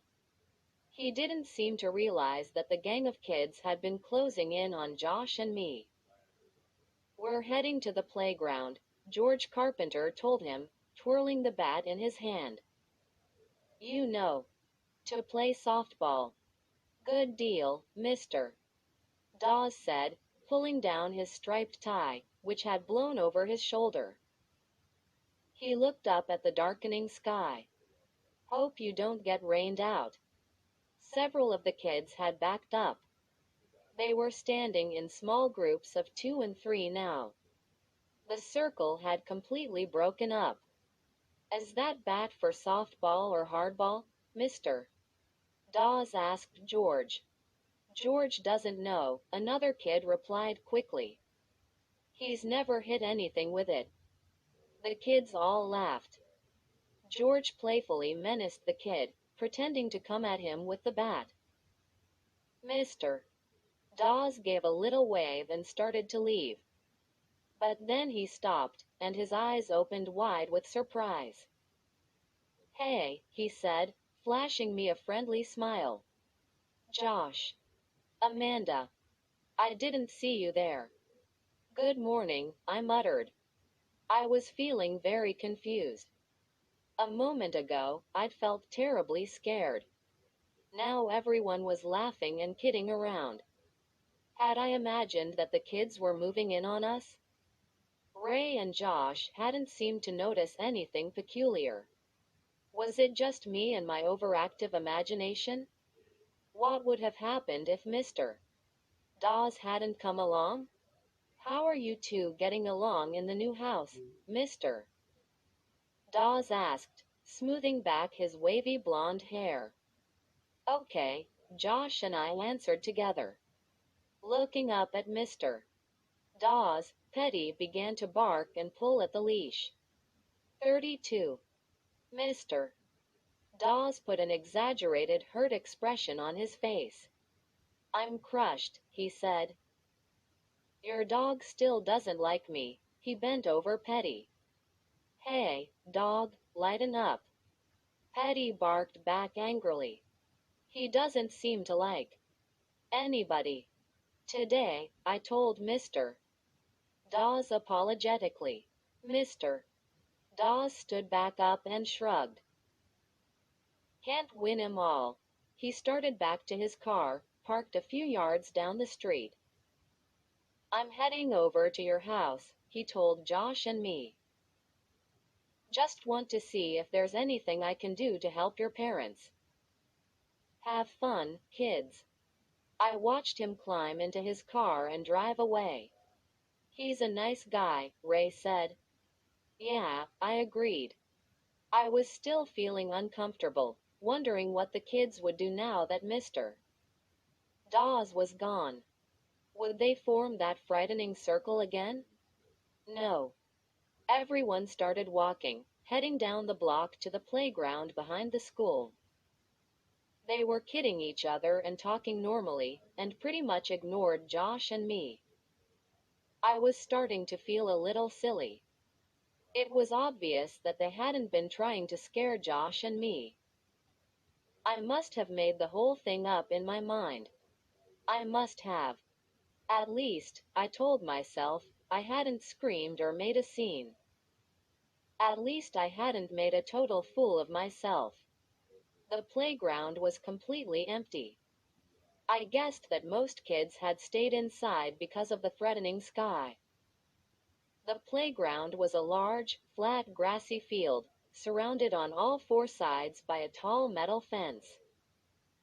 There were swings and slides at the end nearest the school building. There were 2 baseball diamonds on the other end. Beyond the fence, I could see a row of tennis courts, also deserted. Josh tied Petty to the fence, then came running over to join the rest of us. The boy named Jerry Franklin made up the teams. Ray and I were on the same team. Josh was on the other. As our team took the field, I felt excited and a little nervous. I'm not the best softball player in the world. I can hit the ball pretty well. But in the field, I'm a complete klutz. Luckily, Jerry sent me out to right field where not many balls are hit. The clouds began to part a little and the sky got lighter. We played 2 full innings. The other team was winning, 8-2. I was having fun. I had only messed up on one play. And I hit a double my first time at bat. It was fun being with a whole new group of kids. They seemed really nice, especially the girl named Karen Somerset, who talked with me while we waited for our turn at bat. Karen had a great smile, even though she wore braces on all her teeth, up and down. She seemed very eager to be friends. The sun was coming out as my team started to take the field for the beginning of the 3rd inning. Suddenly, I heard a loud, shrill whistle. I looked around until I saw that it was Jerry Franklin, blowing a silver whistle. Everyone came running up to him. We'd better quit, he said, looking up at the brightening sky. We promised our folks, remember, that we'd be home for lunch. I glanced at my watch. It was only 11:30. Still early. 33. But to my surprise, no one protested. They all waved to each other and called out farewells, and then began to run. I couldn't believe how fast everyone left. It was as if they were racing or something. Karen ran past me like the others, her head down, a serious expression on her pretty face. Then she stopped suddenly and turned around. "Nice meeting you, Amanda," she called back. "We should get together sometime." "Great," I called to her. "Do you know where I live?" I couldn't hear her answer very well. She nodded, and I thought she said, "Yes. I know it. I used to live in your house." But that couldn't have been what she said. 34. 11. Several days went by. Josh and I were getting used to our new house and our new friends.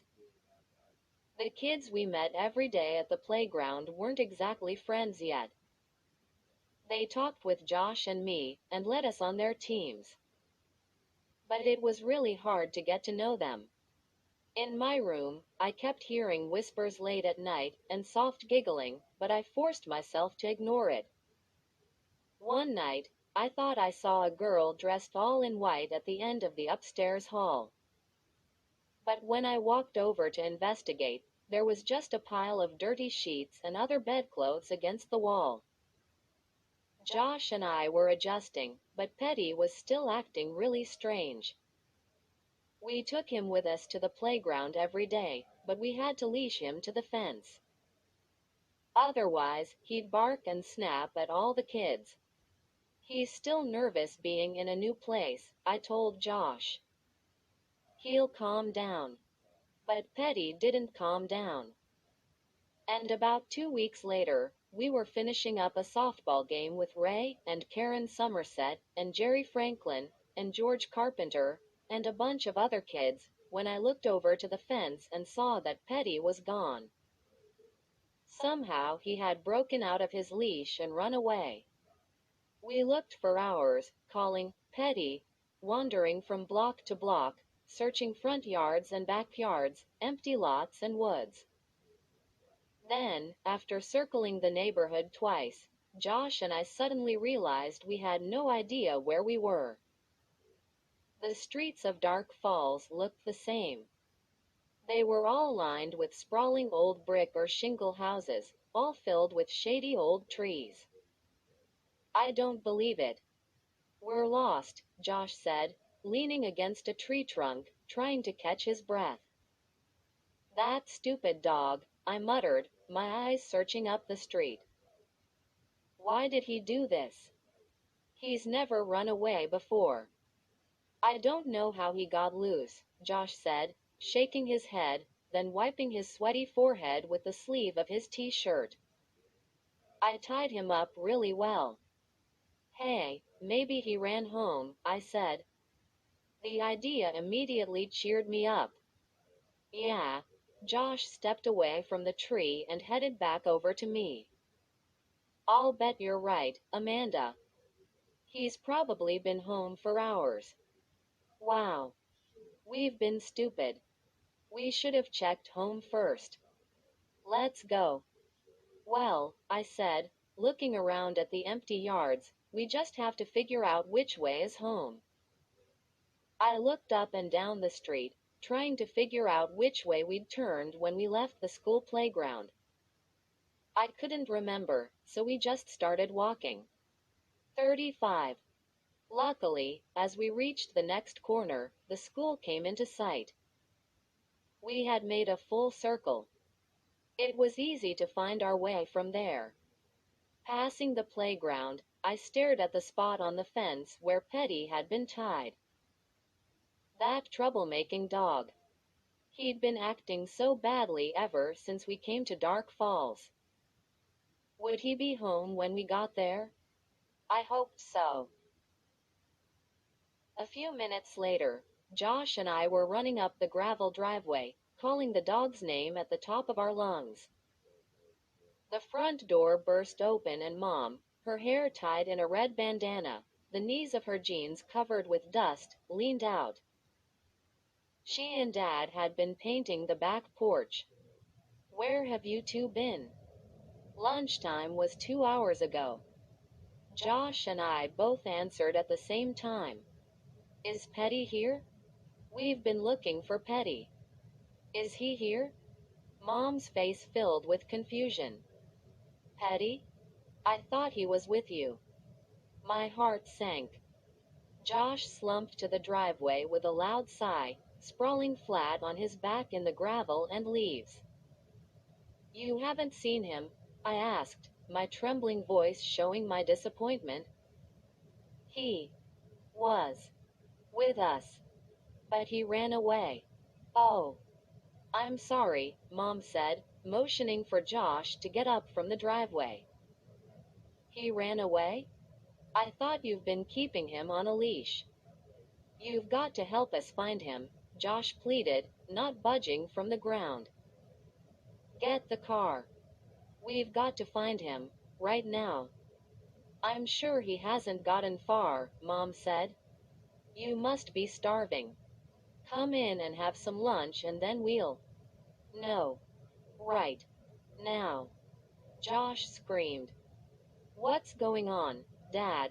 His face and hair covered with tiny flecks of white paint, joined Mom on the front porch. "Josh, what's all the yelling?"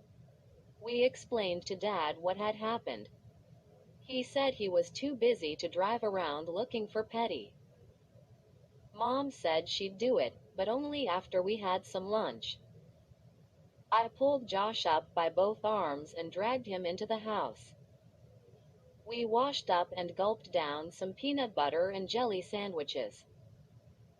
Then Mom took the car out of the garage, and we drove around and around the neighborhood searching for our lost pet.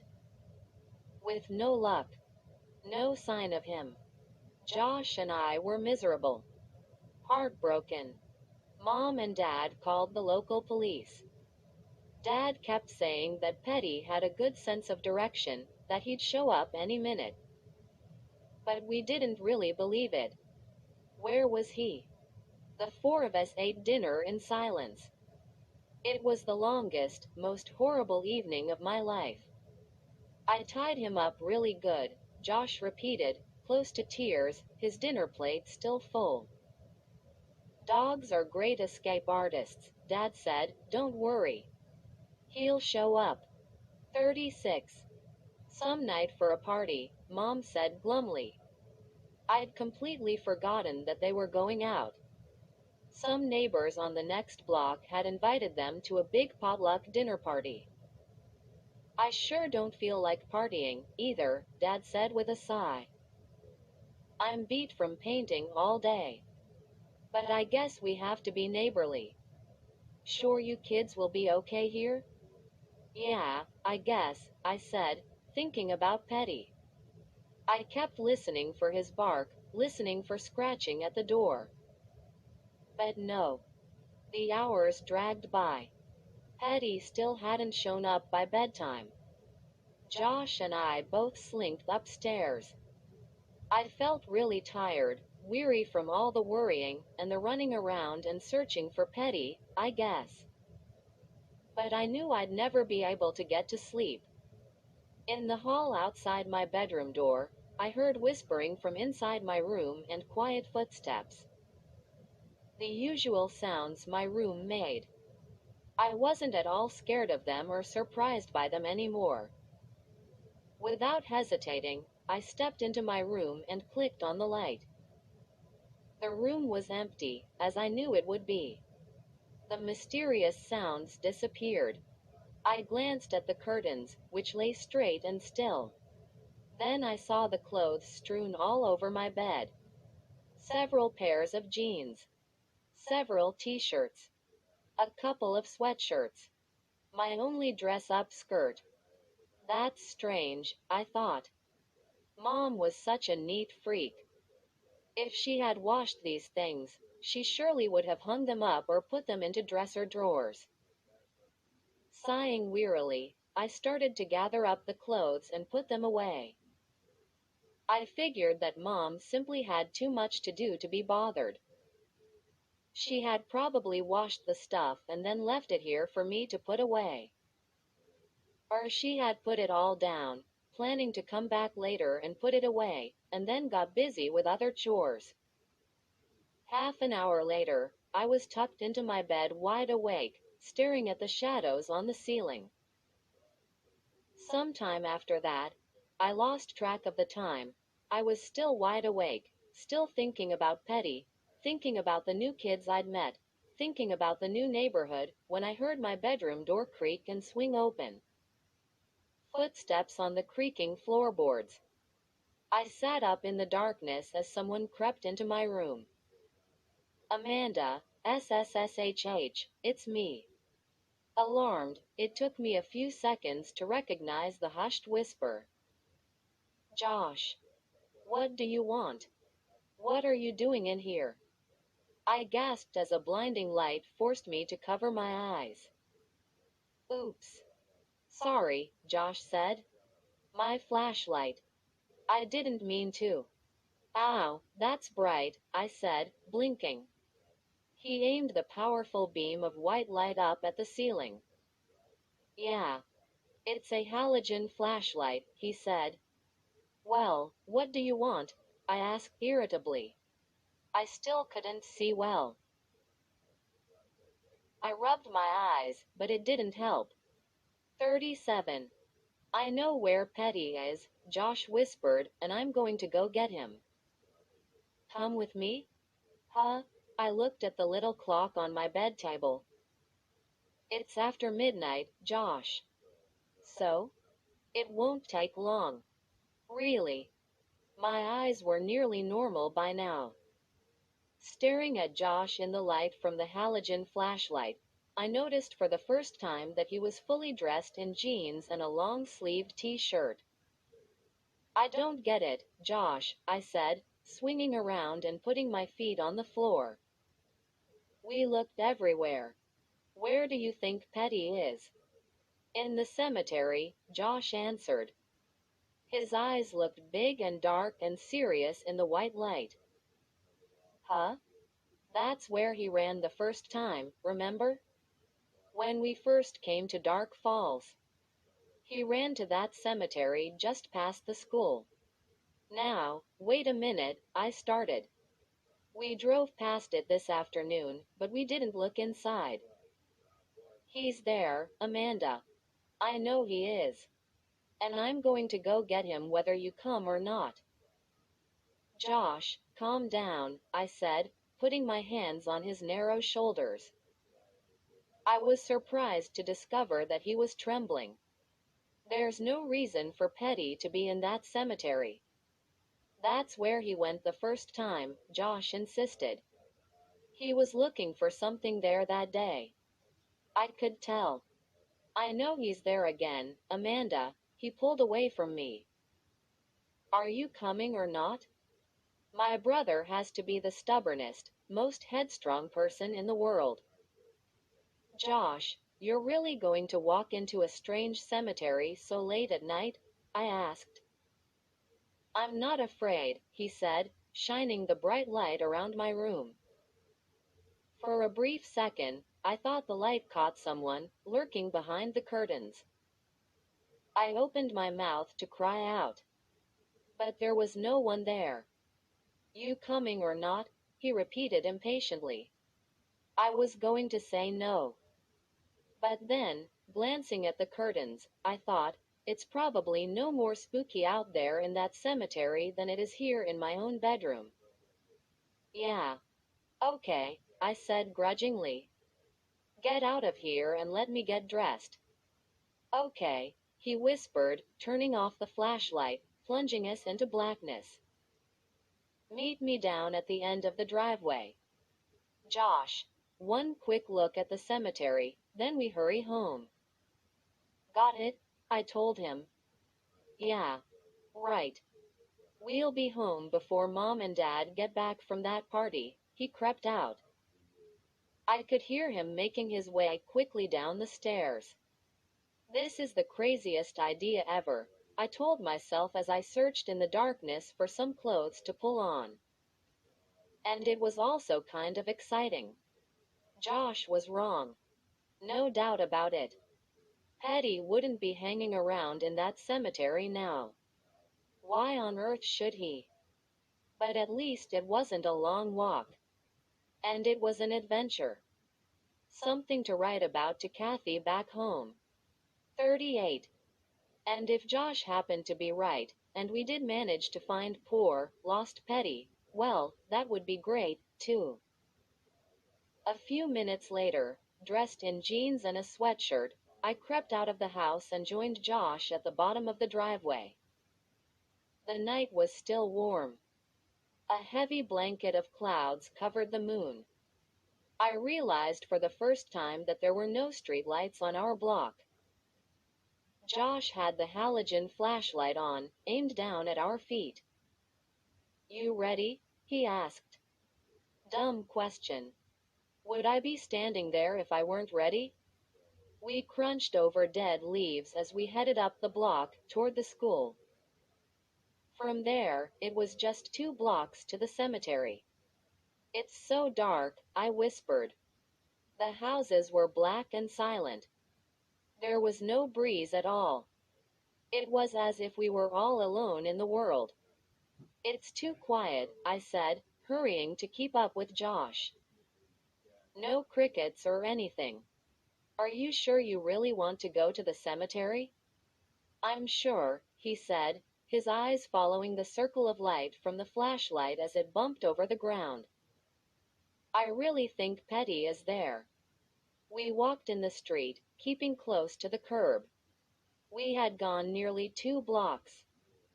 The school was just coming into sight on the next block when we heard the scraping steps behind us on the pavement.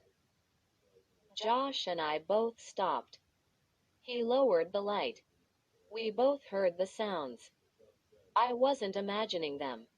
Someone was following us. 39. 12. Josh was so startled, the flashlight tumbled from his hand and clattered onto the street. The light flickered but didn't go out. By the time Josh had managed to pick it up, our pursuer had caught up to us. I spun around to face him, my heart pounding in my chest. "Ray, what are you doing here?"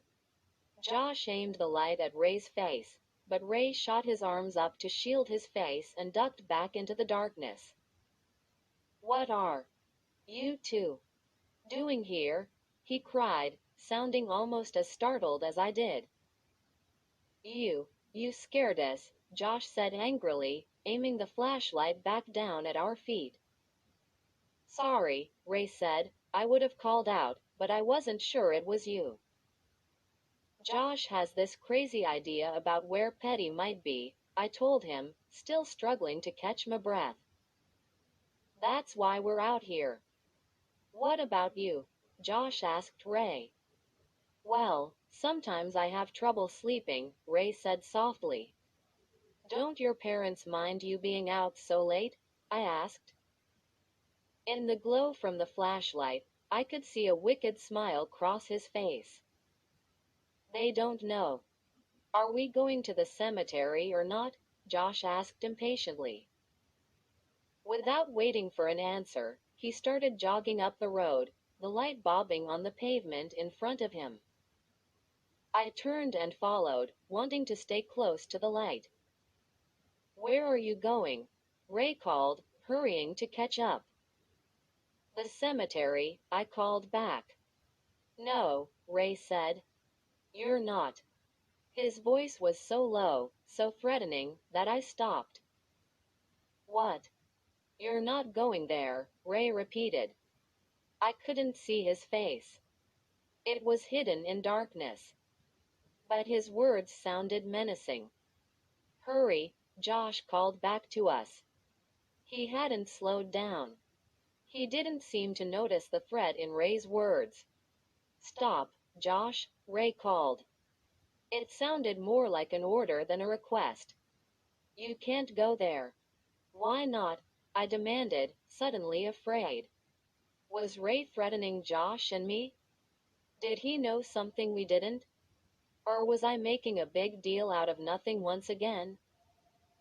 I stared into the darkness, trying to see his face. You'd be nuts to go there at night, he declared. I began to think I had misjudged him. He was afraid to go there. That's why he was trying to stop us. 40. Are you coming or not? Josh demanded, getting farther and farther ahead of us. I don't think we should, Ray warned. Yes, he's afraid, I decided. I only imagined that he was threatening us. You don't have to. But we do, Josh insisted, picking up his speed. No. Really, Ray said. This is a bad idea.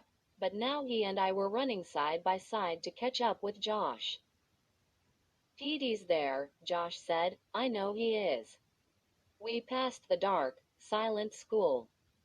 It seemed much bigger at night. Josh's light flashed through the low tree branches as we turned the corner onto Cemetery Drive. Wait, please, Ray pleaded. But Josh didn't slow down. Neither did I. I was eager to get there and get it over with. I wiped my forehead with my sleeve. The air was hot and still. I wished I hadn't worn long sleeves. I felt my hair. It was dripping wet. The clouds still covered the moon as we reached the cemetery. We stepped through a gate in the low wall. In the darkness, I could see the crooked rows of gravestones. Josh's light traveled from stone to stone, jumping up and down as he walked. Petty, he called suddenly, interrupting the silence. He's disturbing the sleep of the dead, I thought, feeling a sudden chill of fear. Don't be silly, Amanda. Petty, I called, too, forcing away my morbid thoughts. This is a very bad idea, Ray said, standing very close to me. Petty. Petty, Josh called. I know it's a bad idea, I admitted to Ray. But I didn't want Josh to come here by himself. But we shouldn't be here, Ray insisted. I was beginning to wish he'd go away. No one had forced him to come. Why was he giving us such a hard time? Hey, look at this, Josh called from several yards up ahead. My sneakers crunching over the soft ground, I hurried between the rows of graves. I hadn't realized that we had already walked the entire length of the graveyard. Look, Josh said again, his flashlight playing over a strange structure built at the edge of the cemetery. It took me a little while to figure out what it was in the small circle of light. It was so unexpected. It was some kind of theater. An amphitheater, I guess you'd call it, circular rows of bench seats dug into the ground, descending like stairs to a low stage-like platform at the bottom. What on earth? I exclaimed. I started forward to get a closer look. Amanda, wait. Let's go home, Ray called. He grabbed at my arm, but I hurried away, and he grabbed only air. Weird. Who would build an outdoor theater at the edge of a cemetery? I asked. I looked back to see if Josh and Ray were following me, and my sneaker caught against something. I stumbled to the ground, hitting my knee hard. Ow! What was that? 41. Josh shone the light on it as I climbed slowly, painfully, to my feet. I had tripped over an enormous, upraised tree root. In the flickering light, I followed the gnarled root over to a wide, old tree several yards away. The huge tree was bent over the strange below-ground theater, leaning at such a low angle that it looked likely to topple over at any second. Big clumps of roots were raised up from the ground. Overhead, the tree's branches, heavy with leaves, seemed to lean to the ground. Timber, Josh yelled. How weird, I exclaimed. Hey, Ray, what is this place? It's a meeting place, Ray said quietly, standing close beside me, staring straight ahead at the leaning tree. They use it sort of like a town hall. They have town meetings here. In the cemetery? I cried, finding it hard to believe. Let's go, Ray urged, looking very nervous. All three of us heard the footsteps. They were behind us, somewhere in the rows of graves. We turned around. Josh's light swept over the ground. Petty. There he was, standing between the nearest row of low, stone grave markers. I turned happily to Josh. I don't believe it, I cried. You were right. Petty. Petty. Josh and I both started running toward our dog. But Petty arched back on his hind legs as if he were getting ready to run away. He stared at us, his eyes red as jewels in the light of the flashlight. Petty. We found you, I cried. The dog lowered his head and started to trot away. Petty. Hey, come back. Don't you recognize us? With a burst of speed, Josh caught up with him and grabbed him up off the ground. Hey, Petty, what's the matter, fella? As I hurried over, Josh dropped Petty back to the ground and stepped back. Ooh, he stinks. What? I cried. Petty, he stinks. He smells like a dead rat. Josh held his nose. Petty started to walk slowly away. Josh, he isn't glad to see us, I wailed. He doesn't even seem to recognize us. Look at him. It was true. Petty walked to the next row of gravestones, then turned and glared at us. I suddenly felt sick. What had happened to Petty? Why was he acting so differently? Why wasn't he glad to see us? I don't get it, Josh said, still making a face from the odor the dog gave off. Usually, if we leave the room for 30 seconds, he goes nuts when we come back. We'd better go, Ray called. He was still at the edge of the cemetery near the leaning tree. Petty. What's wrong with you? I called to the dog. He didn't respond. Don't you remember your name? Petty? Petty? Yuck. What a stink, Josh exclaimed. 42. We've got to get him home and give him a bath, I said. My voice was shaking. I felt really sad. And frightened. Maybe this isn't Petty, Josh said thoughtfully. The dog's eyes again glared red in the beam of light. It's him all right, I said quietly. Look. He's dragging the leash. Go get him, Josh, and let's go home. Quote. You. Get him, Josh cried. He smells too bad. Just grab his leash. You don't have to pick him up, I said. No, you. Quote. Josh was being stubborn again. I could see that I had no choice. Okay, I said. I'll get him. But I'll need the light. I grabbed the flashlight from Josh's hand and started to run toward Petty. Sit, Petty. Sit, I ordered. It was the only command Petty ever obeyed. But he didn't obey it this time. Instead, he turned and trotted away, holding his head down low. Petty, stop.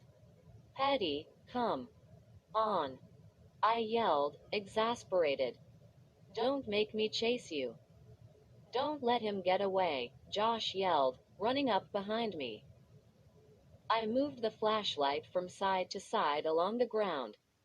Where is he? Petty. Petty, Josh called, sounding shrill and desperate. I couldn't see him. Oh, no. Don't tell me we've lost him again, I said. We both started to call him. What's wrong? With that mutt? I cried. I moved the beam of light down one long row of gravestones, then, moving quickly, down the next. No sign of him. We both kept calling his name. And then the circle of light came to rest on the front of a granite tombstone. Reading the name on the stone, I stopped short and gasped.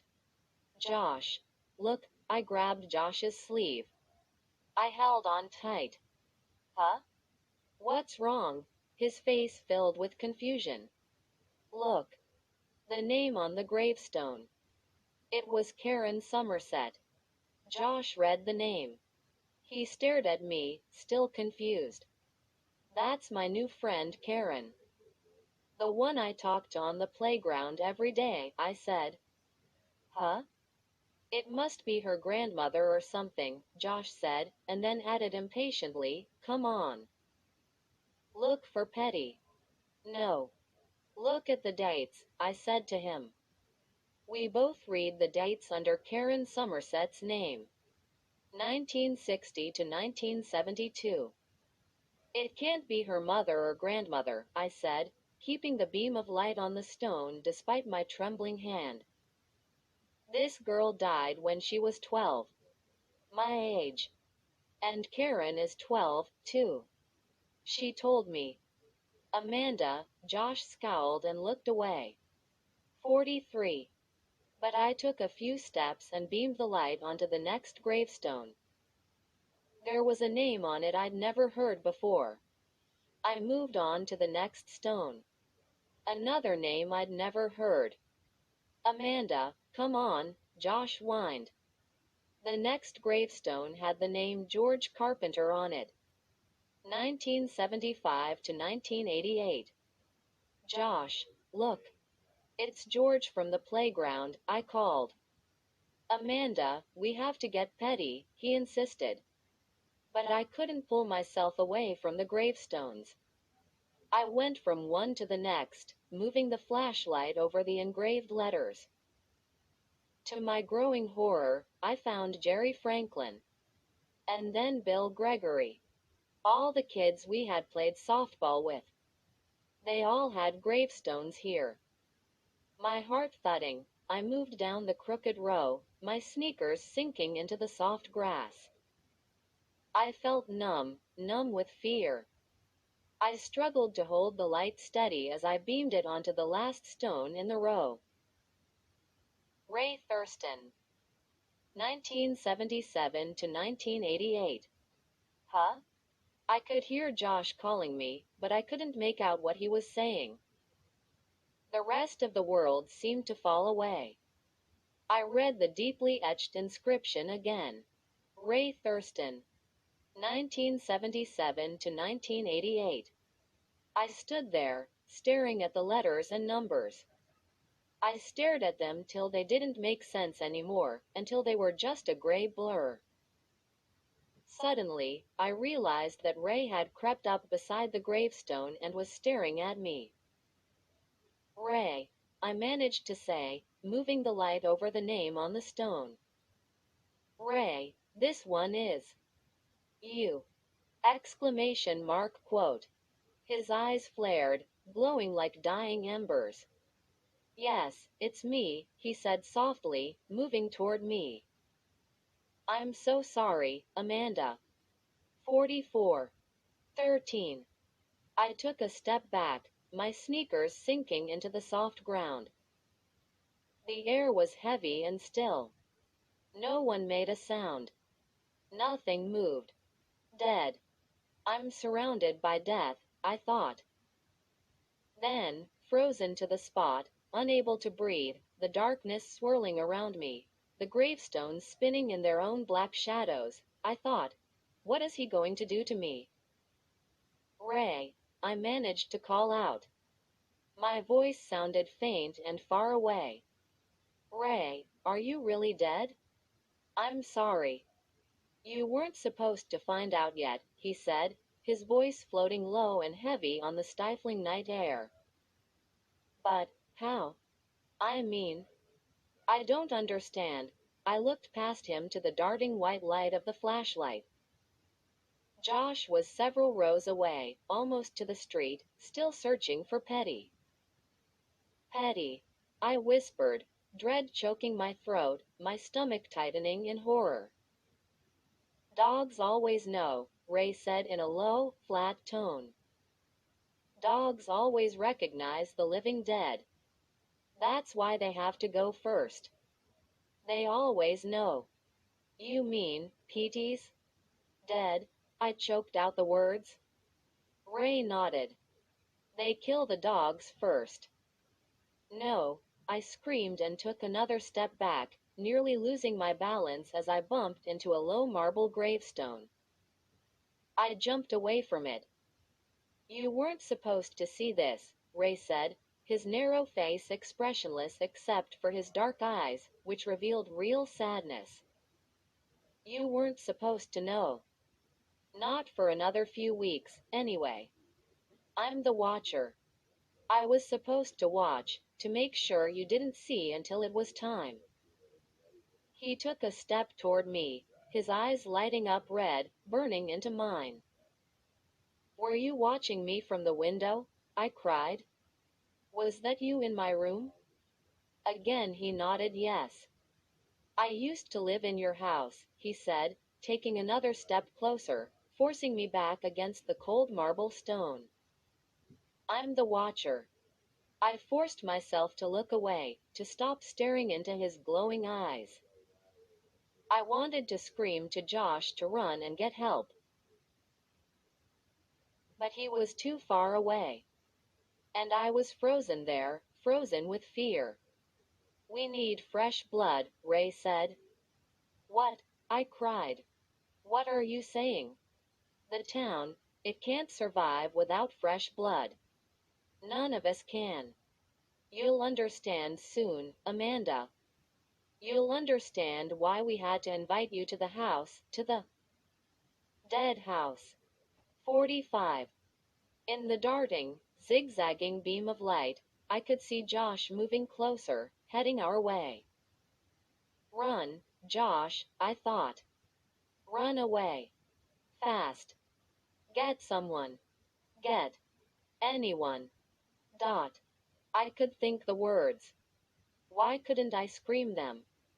Ray's eyes glowed brighter. He was standing right in front of me now, his features set, hard and cold. Ray, even through my jeans, the marble gravestone felt cold against the back of my legs. I messed up, he whispered. I was the watcher. But I messed up. Ray, what are you going to do? His red eyes flickered. I'm really sorry. He started to raise himself off the ground, to float over me. I could feel myself start to choke. I couldn't breathe. I couldn't move. I opened my mouth to call out to Josh, but no sound came out. Josh? Where was he? I looked down the rows of gravestones but couldn't see his light. Ray floated up a little higher. He hovered over me, choking me somehow, blinding me, suffocating me. I'm dead, I thought. Dead. Now I'm dead, too. 46. 14. And then, suddenly, light broke through the darkness. The light shone in Ray's face, the bright white halogen light. What's going on? Josh asked, in a high-pitched, nervous voice. Amanda. What's happening? Ray cried out and dropped back to the ground. Turn that off. Turn it off, he screeched, his voice a shrill whisper, like wind through a broken window pane. But Josh held the bright beam of light on Ray. What's going on? What are you doing? I could breathe again. As I stared into the light, I struggled to stop my heart from pounding so hard. Ray moved his arms to shield himself from the light. But I could see what was happening to him. The light had already done its damage. Ray's skin seemed to be melting. His whole face sagged, then fell, dropping off his skull. I stared into the circle of white light, unable to look away, as Ray's skin folded and drooped and melted away. As the bone underneath was revealed, his eyeballs rolled out of their sockets and fell silently to the ground. Josh, frozen in horror, somehow held the bright light steady, and we both stared at the grinning skull, its dark craters staring back at us. "Oh!" I shrieked as Ray took a step toward me. But then I realized that Ray wasn't walking. He was falling. I jumped aside as he crumpled to the ground, and gasped as his skull hit the top of the marble gravestone and cracked open with a sickening splat. Dot.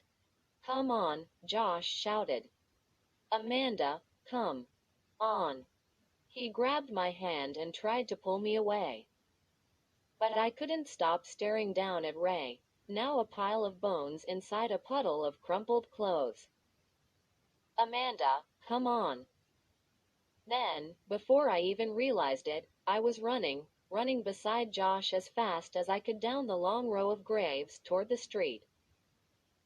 The light flashed against the blur of gravestones as we ran, slipping on the soft, dew-covered grass, gasping in the still, hot air. "We've got to tell Mom and Dad. Got to get away from here," I cried. They won't believe it," Josh said, as we reached the street. We kept running, our sneakers thudding hard against the pavement. I'm not sure I believe it myself. 47. "They've got to believe us," I told him. "If they don't, we'll drag them out of that house." The white beam of light pointed the way as we ran through the dark, silent streets. There were no streetlights, no lights on in the windows of the houses we passed, no car headlights. Such a dark world we had entered. And now it was time to get out. We ran the rest of the way home. I kept looking back to see if we were being followed. But I didn't see anyone. The neighborhood was still and empty. I had a sharp pain in my side as we reached home. But I forced myself to keep running, up the gravel driveway with its thick blanket of dead leaves, and onto the front porch. I pushed open the door and both Josh and I started to scream. "Mom! Dad! Where are you?" Silence. We ran into the living room. The lights were all off. "Mom? Dad? Are you here?" Please be here, I thought, my heart racing, the pain in my side still sharp. Please be here. We searched the house. They weren't home.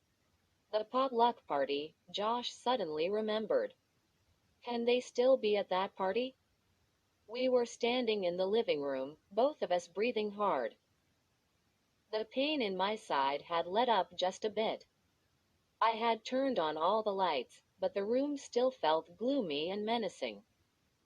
I glanced at the clock on the mantel. Nearly 2 in the morning.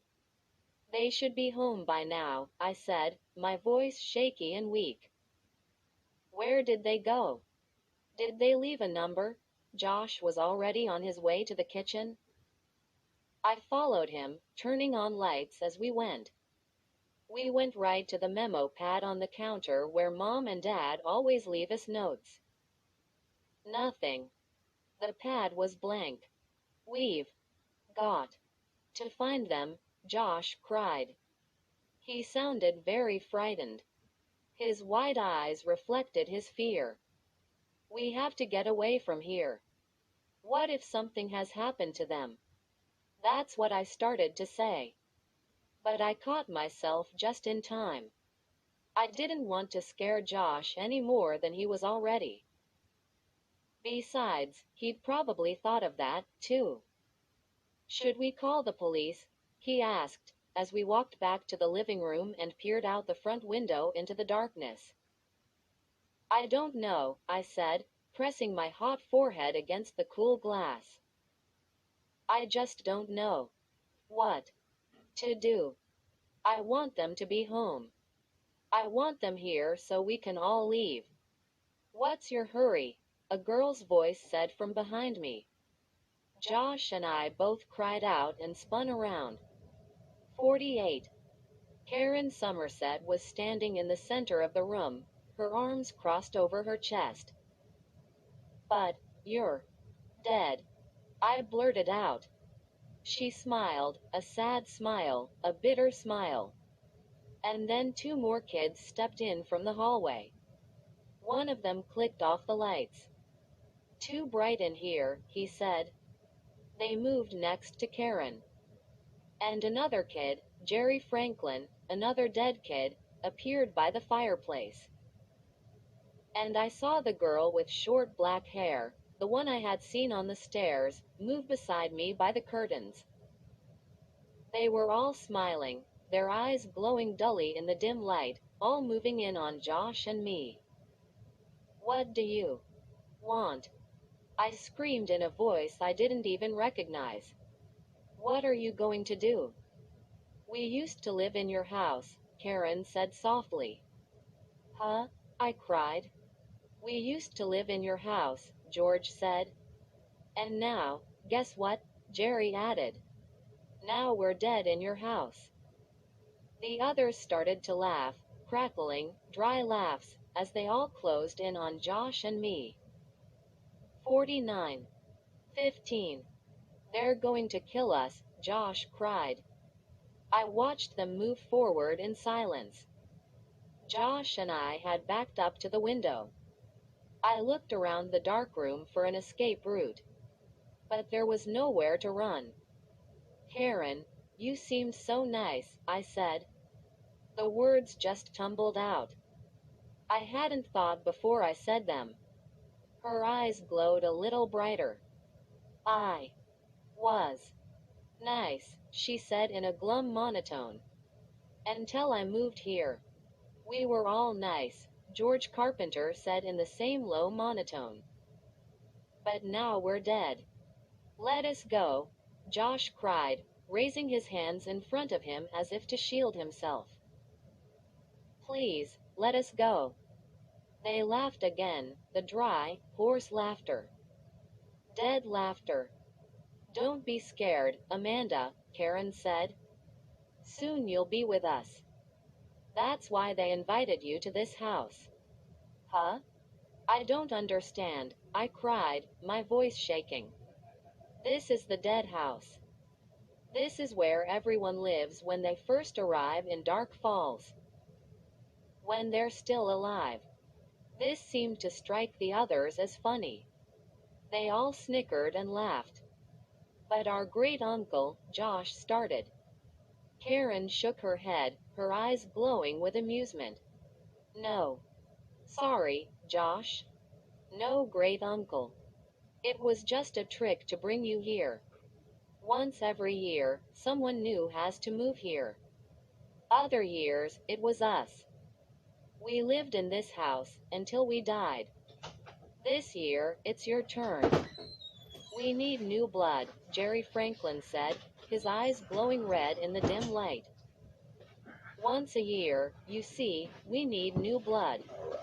Moving forward in silence, they hovered over Josh and me. I took a deep breath. A last breath, perhaps. And shut my eyes. And then I heard the knock on the door. A loud knock, repeated several times.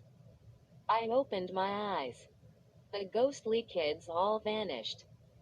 The air smelled sour. Josh and I stared at each other, dazed, as the loud knocking started again. It's Mom and Dad, Josh cried. We both ran to the door. Josh stumbled over the coffee table in the dark, so I got to the door first. Mom. Dad, I cried, pulling open the door. Where have you been? 50.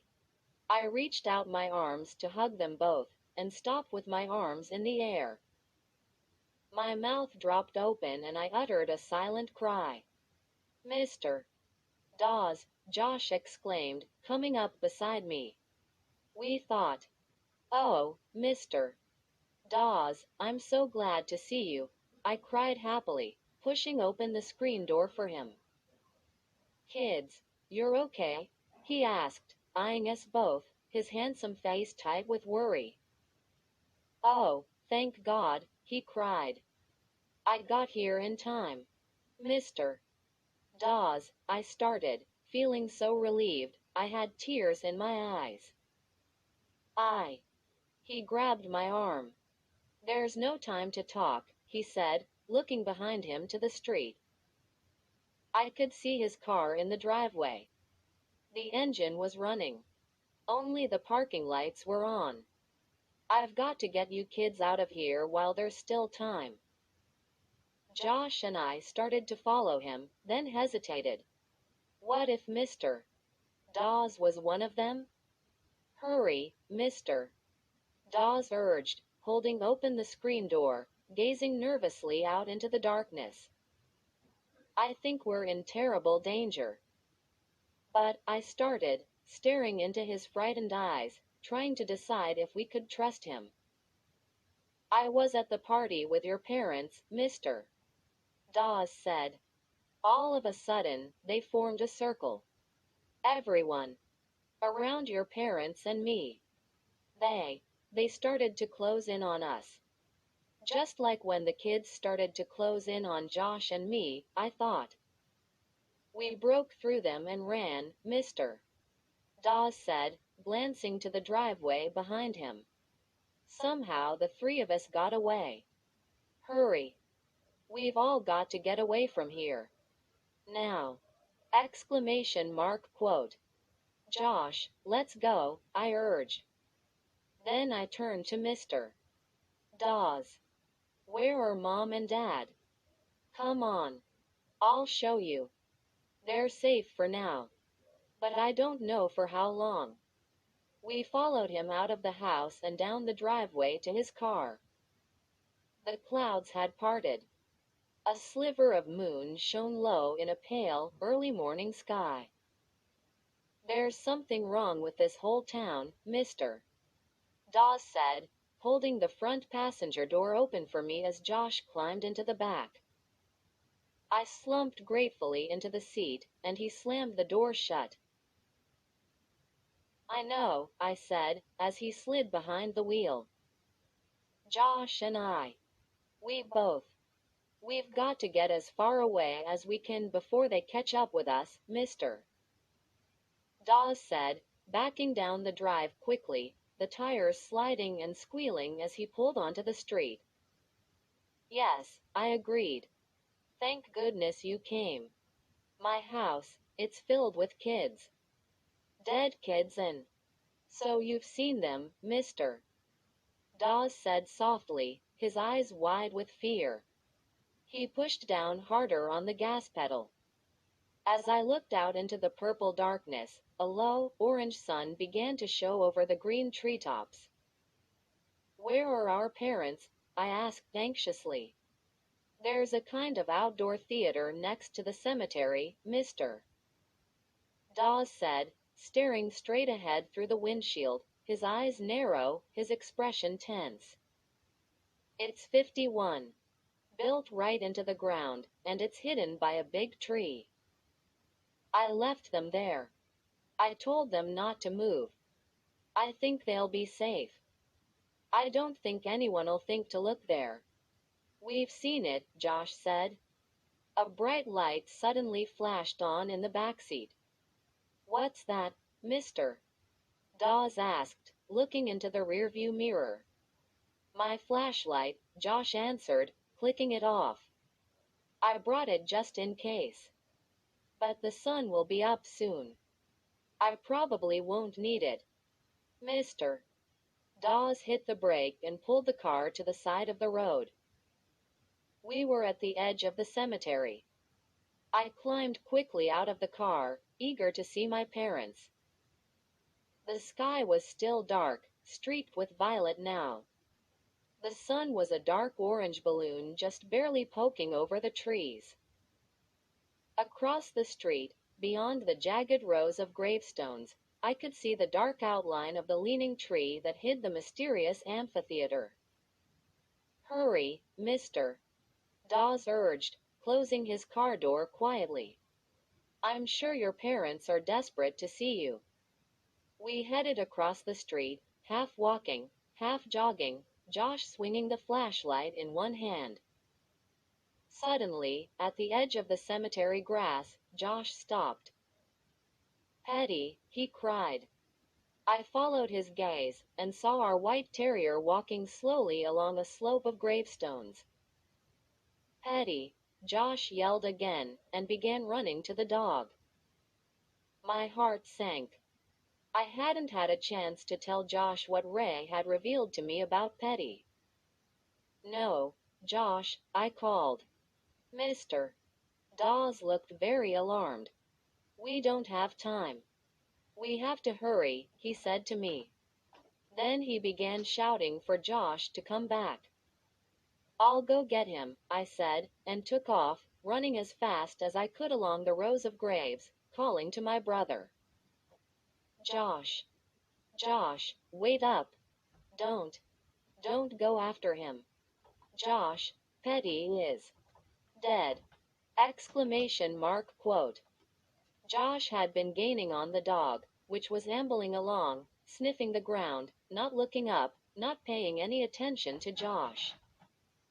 Then suddenly, Josh tripped over a low grave marker. He cried out as he fell, and the flashlight flew out of his hand and clattered against a gravestone. I quickly caught up with him. Josh, are you okay? He was lying on his stomach, staring straight ahead. Josh, answer me. Are you okay? I grabbed him by the shoulders and tried to pull him up, but he kept staring straight ahead, his mouth open, his eyes wide. Josh? Look, he said finally. I breathed a sigh of relief, knowing that Josh wasn't knocked out or something.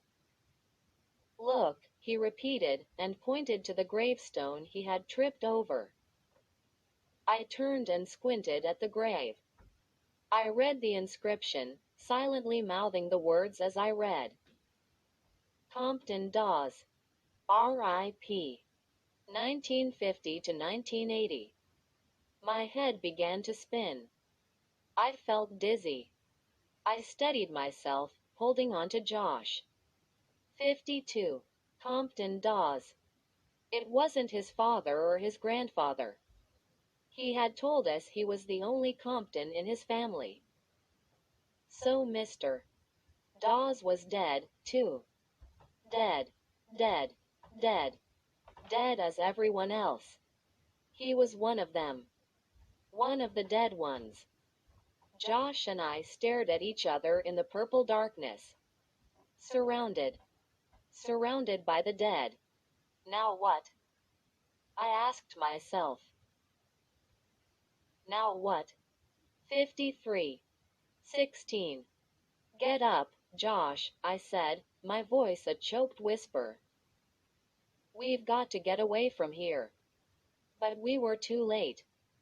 A hand grabbed me firmly by the shoulder. I spun around to see Mr. Dawes, his eyes narrowing as he read the inscription on his own gravestone. Mr. Dawes, you, too, I cried, so disappointed, so confused, so scared. Me, too, he said, almost sadly. All of us. His eyes burned into mine. This was a normal town once. And we were normal people. Most of us worked in the plastics factory on the outskirts of town. Then there was an accident. Something escaped from the factory. A yellow gas. It floated over the town. So fast we didn't see it. Didn't realize. And then, it was too late, and Dark Falls wasn't a normal town anymore. We were all dead, Amanda. Dead and buried. But we couldn't rest. We couldn't sleep. Dark Falls was a town of living dead. What What are you going to do to us? I managed to ask. My knees were trembling so hard, I could barely stand. A dead man was squeezing my shoulder. A dead man was staring hard into my eyes. Standing this close, I could smell his sour breath. I turned my head, but the smell already choked my nostrils. Where are Mom and Dad? Josh asked, climbing to his feet and standing rigidly across from us, glaring accusingly at Mr. Dawes. Safe and sound, Mr. Dawes said with a faint smile. Come with me. It's time for you to join them. I tried to pull away from him, but his hand was locked on my shoulder. Let go, I shouted. His smile grew wider. Amanda, it doesn't hurt to die, he said softly, almost soothingly. Come with me. No, Josh shouted. And with sudden quickness, he dived to the ground and picked up his flashlight. Yes, I cried. Shine it on him, Josh, the light could save us. The light could defeat Mr. Dawes, as it had Ray. The light could destroy him. Quick, shine it on him, I pleaded. Josh fumbled with the flashlight, then pointed it toward Mr. Dawes' startled face, and clicked it on. Nothing. No light. It's broken, Josh said. I guess when it hit the gravestone. 54. My heart pounding, I looked back at Mr. Dawes. The smile on his face was a smile of victory. 55. 17. Nice try, Mr. Dawes said to Josh. The smile faded quickly from his face. Close up, he didn't look so young and handsome. His skin, I could see, was dry and peeling and hung loosely beneath his eyes. Let's go, kids, he said, giving me a shove. He glanced up at the brightening sky. The sun was raising itself over the treetops. Josh hesitated. I said, let's go, Mr. Dawes snapped impatiently. He loosened his grip on my shoulder and took a menacing step toward Josh. Josh glanced down at the worthless flashlight. Then he pulled his arm back and heaved the flashlight at Mr. Dawes' head. The flashlight hit its target with a sickening crack. It hit Mr. Dawes in the center of his forehead, splitting a large hole in the skin. Mr. Dawes uttered a low cry. His eyes widened in surprise. Dazed, he reached a hand up to the hole where a few inches of gray skull poked through. Run, Josh, I cried. But there was no need to tell him that. He was already zigzagging through the rows of graves, his head ducked low. I followed him, running as fast as I could. Glancing back, I saw Mr. Dawes stagger after us, still holding his ripped forehead. He took several steps, then abruptly stopped, staring up at the sky. It's too bright for him, I realized. He has to stay in the shade. Josh had ducked down behind a tall marble monument, old and slightly tilted, cracked down the middle. I slid down beside him, gasping for breath. Leaning on the cool marble, we both peered around the sides of the monument. Mr. Dawes, a scowl on his face, was heading back toward the amphitheater, keeping in the shadows of the trees. He's not chasing us, Josh whispered, his chest heaving as he struggled to catch his breath and stifle his fear. He's going back. The sun is too bright for him, I said, holding onto the side of the monument. He must be going to get Mom and Dad. That stupid flashlight, Josh cried. Never mind that, I said, watching Mr. Dawes until he disappeared behind the big leaning tree. What are we going to do now? I don't know. Shish. Look. Josh poked me hard on the shoulder and pointed. Who's that? I followed his stare and saw several dark figures hurrying through the rows of tombstones. They seemed to have appeared from out of nowhere. Did they rise out of the graves? 56. Walking quickly, seeming to float over the green, sloping ground, they headed into the shadows. All were walking in silence, their eyes straight ahead. They didn't stop to greet one another. They strode purposefully toward the hidden amphitheater, as if they were being drawn there, as if they were puppets being pulled by hidden strings. Whoa! Look at them all, Josh whispered, ducking his head back behind the marble monument. The dark, moving forms made all the shadows ripple. It looked as if the trees, the gravestones, the entire cemetery had come to life, had started toward the hidden seats of the amphitheater. There goes Karen, I whispered, pointing. And George. And all the rest of them. The kids from our house were moving quickly in twos and threes, following the other shadows, as silent and businesslike as everyone else. Everyone was here except Ray, I thought. Because we killed Ray. We killed someone who was already dead. Do you think Mom and Dad are really down in that weird theater? Josh asked, interrupting my morbid thoughts, his eyes on the moving shadows.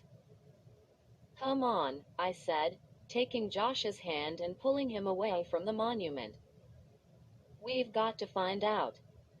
We watched the last of the dark figures float past the enormous leaning tree. The shadows stopped moving. The cemetery was still and silent. A solitary crow floated, high above in the clear blue, cloudless sky. Slowly, Josh and I, ducking behind gravestones, keeping low to the ground.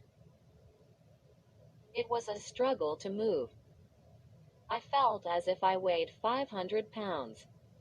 The weight of my fear, I guess. I was desperate to see if Mom and Dad were there. But at the same time, I didn't want to see.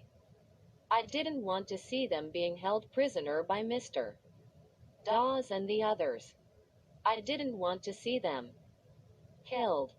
The thought made me stop. I reached out an arm and halted Josh. We were standing behind the leaning tree, hidden by its enormous clump of upraised roots.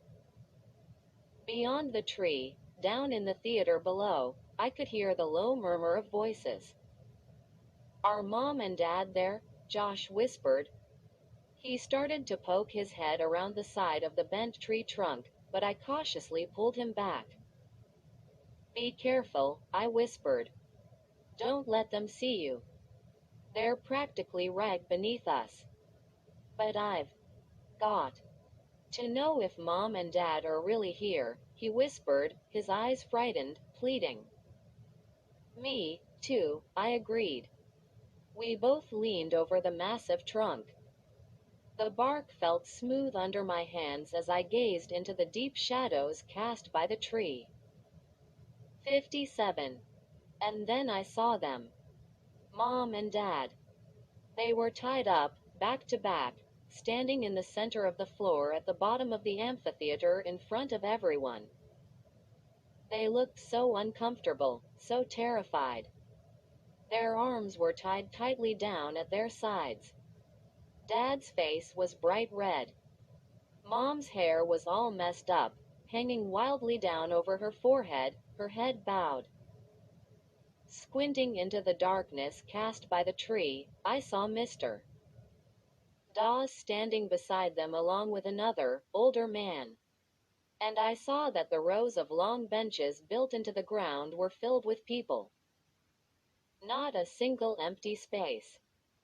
Everyone in town must be here, I realized. Everyone except Josh and me. They're going to kill Mom and Dad, Josh whispered, grabbing my arm, squeezing it in fear. They're going to make Mom and Dad just like them. Then they'll come after us, I said, thinking out loud, staring through the shadows at my poor parents. Both of them had their heads bowed now as they stood before the silent crowd. Both of them were awaiting their fates. "What are we going to do?" Josh whispered. Huh, I was staring so hard at Mom and Dad, I guess I momentarily blanked out. "What are we going to do?" Josh repeated urgently, still holding desperately to my arm. "We can't just stand here and—" I suddenly knew what we were going to do. It just came to me. I didn't even have to think hard. "Maybe we can save them," I whispered, backing away from the tree. "Maybe we can do something." Josh let go of my arm. He stared at me eagerly. "We're going to push this tree over," I whispered with so much confidence that I surprised myself. "We're going to push the tree over so the sunlight will fill the amphitheater." "Yes," Josh cried immediately. "Look at this tree.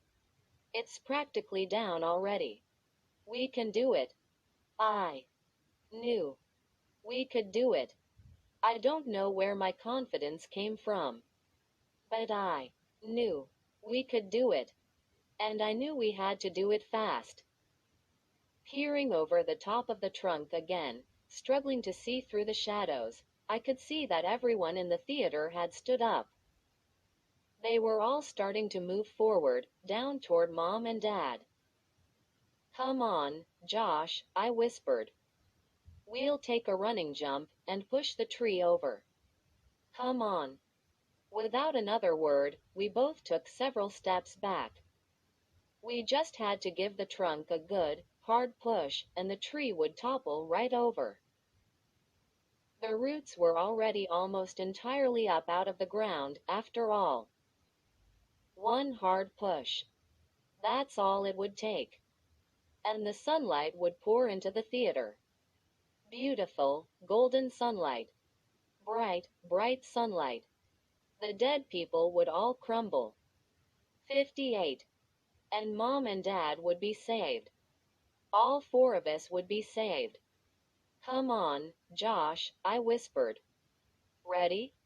He nodded, his face solemn, his eyes frightened. "Okay. Let's go," I cried. We both ran forward, digging our sneakers into the ground, moving as fast as we could, our arms outstretched and ready.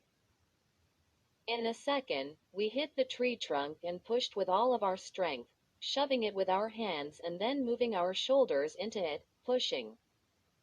Pushing, pushing. It didn't budge. 59. 18. "Push," I cried. "Push it again." Josh let out an exasperated, defeated sigh. "I can't, Amanda. I can't move it." "Josh," I glared at him. He backed up to try again. Below, I could hear startled voices, angry voices. "Quick," I yelled. "Push." We hurtled into the tree trunk with our shoulders, both of us grunting from the effort, our muscles straining, our faces bright red. Push. Keep pushing. The veins at my temples felt about to pop. Was the tree moving? No. It gave a little, but bounced right back. The voices from below were getting louder. "We can't do it," I cried, so disappointed, so frustrated, so terrified. "We can't move it." Defeated, I slumped over onto the tree trunk and started to bury my face in my hands. I pulled back with a gasp when I heard the soft cracking sound. The cracking sound grew louder until it was a rumble, then a roar. It sounded as if the ground were ripping apart. The old tree fell quickly. It didn't have far to fall. But it hit with a thundering crash that seemed to shake the ground. I grabbed Josh and we both stood in amazement and disbelief as bright sunlight poured into the amphitheater. The cries went up instantly. Horrified cries. Angry cries. Frantic cries. The cries became howls. Howls of pain, of agony. The people in the amphitheater, the living dead caught in the golden light, began scrambling over one another, screeching, pulling, climbing, pushing, trying to claw their way to shade. But it was too late. Their skin began to drop off their bones and, as I stared open-mouthed, they crumbled to powder and dissolved to the ground, their clothes disintegrating along with them. The painful cries continued to ring out as the bodies fell apart, the skin melted away, the dry bones collapsed. I saw Karen Somerset staggering across the floor.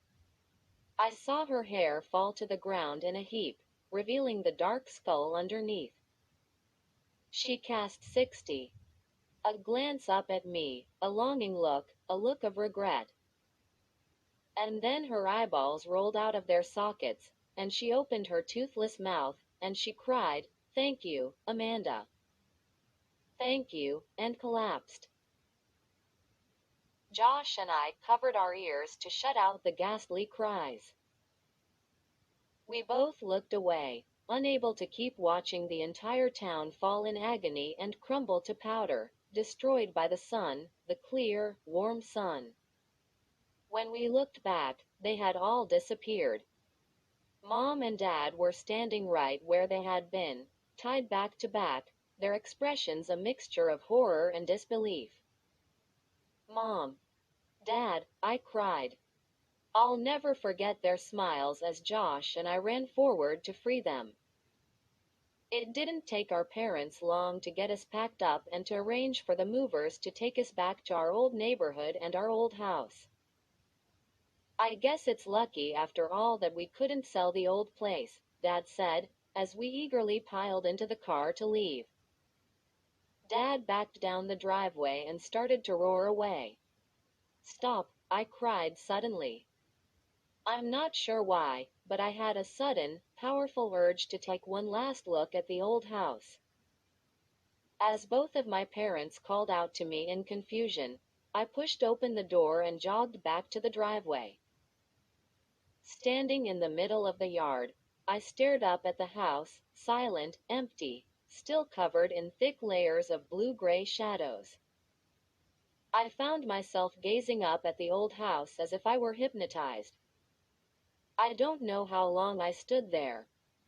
The crunch of tires on the gravel driveway snapped me out of my spell. Startled, I turned to see a red station wagon parked in the driveway.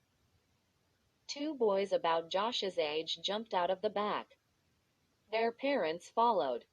Staring up at the house, they didn't seem to notice me. "Here we are, kids," the mother said, smiling at them. "Our new house. It doesn't look new. It looks old," one of the boys said. And then his brother's eyes widened as he noticed me. "Who are you?" he demanded. The other members of his family turned to stare at me. "Oh, his question caught me by surprise. I could hear my dad honking his horn impatiently down on the street. "I, used to live in your house," I found myself answering. And then I turned and ran full speed down to the street. Wasn't that Mr. Dawes standing at the porch, clipboard in hand? I wondered, catching a glimpse of a dark figure as I ran to the car. No, it couldn't be Mr. Dawes up there waiting for them, I decided. It just couldn't be. I didn't look back. I slammed the car door behind me, and we sped away.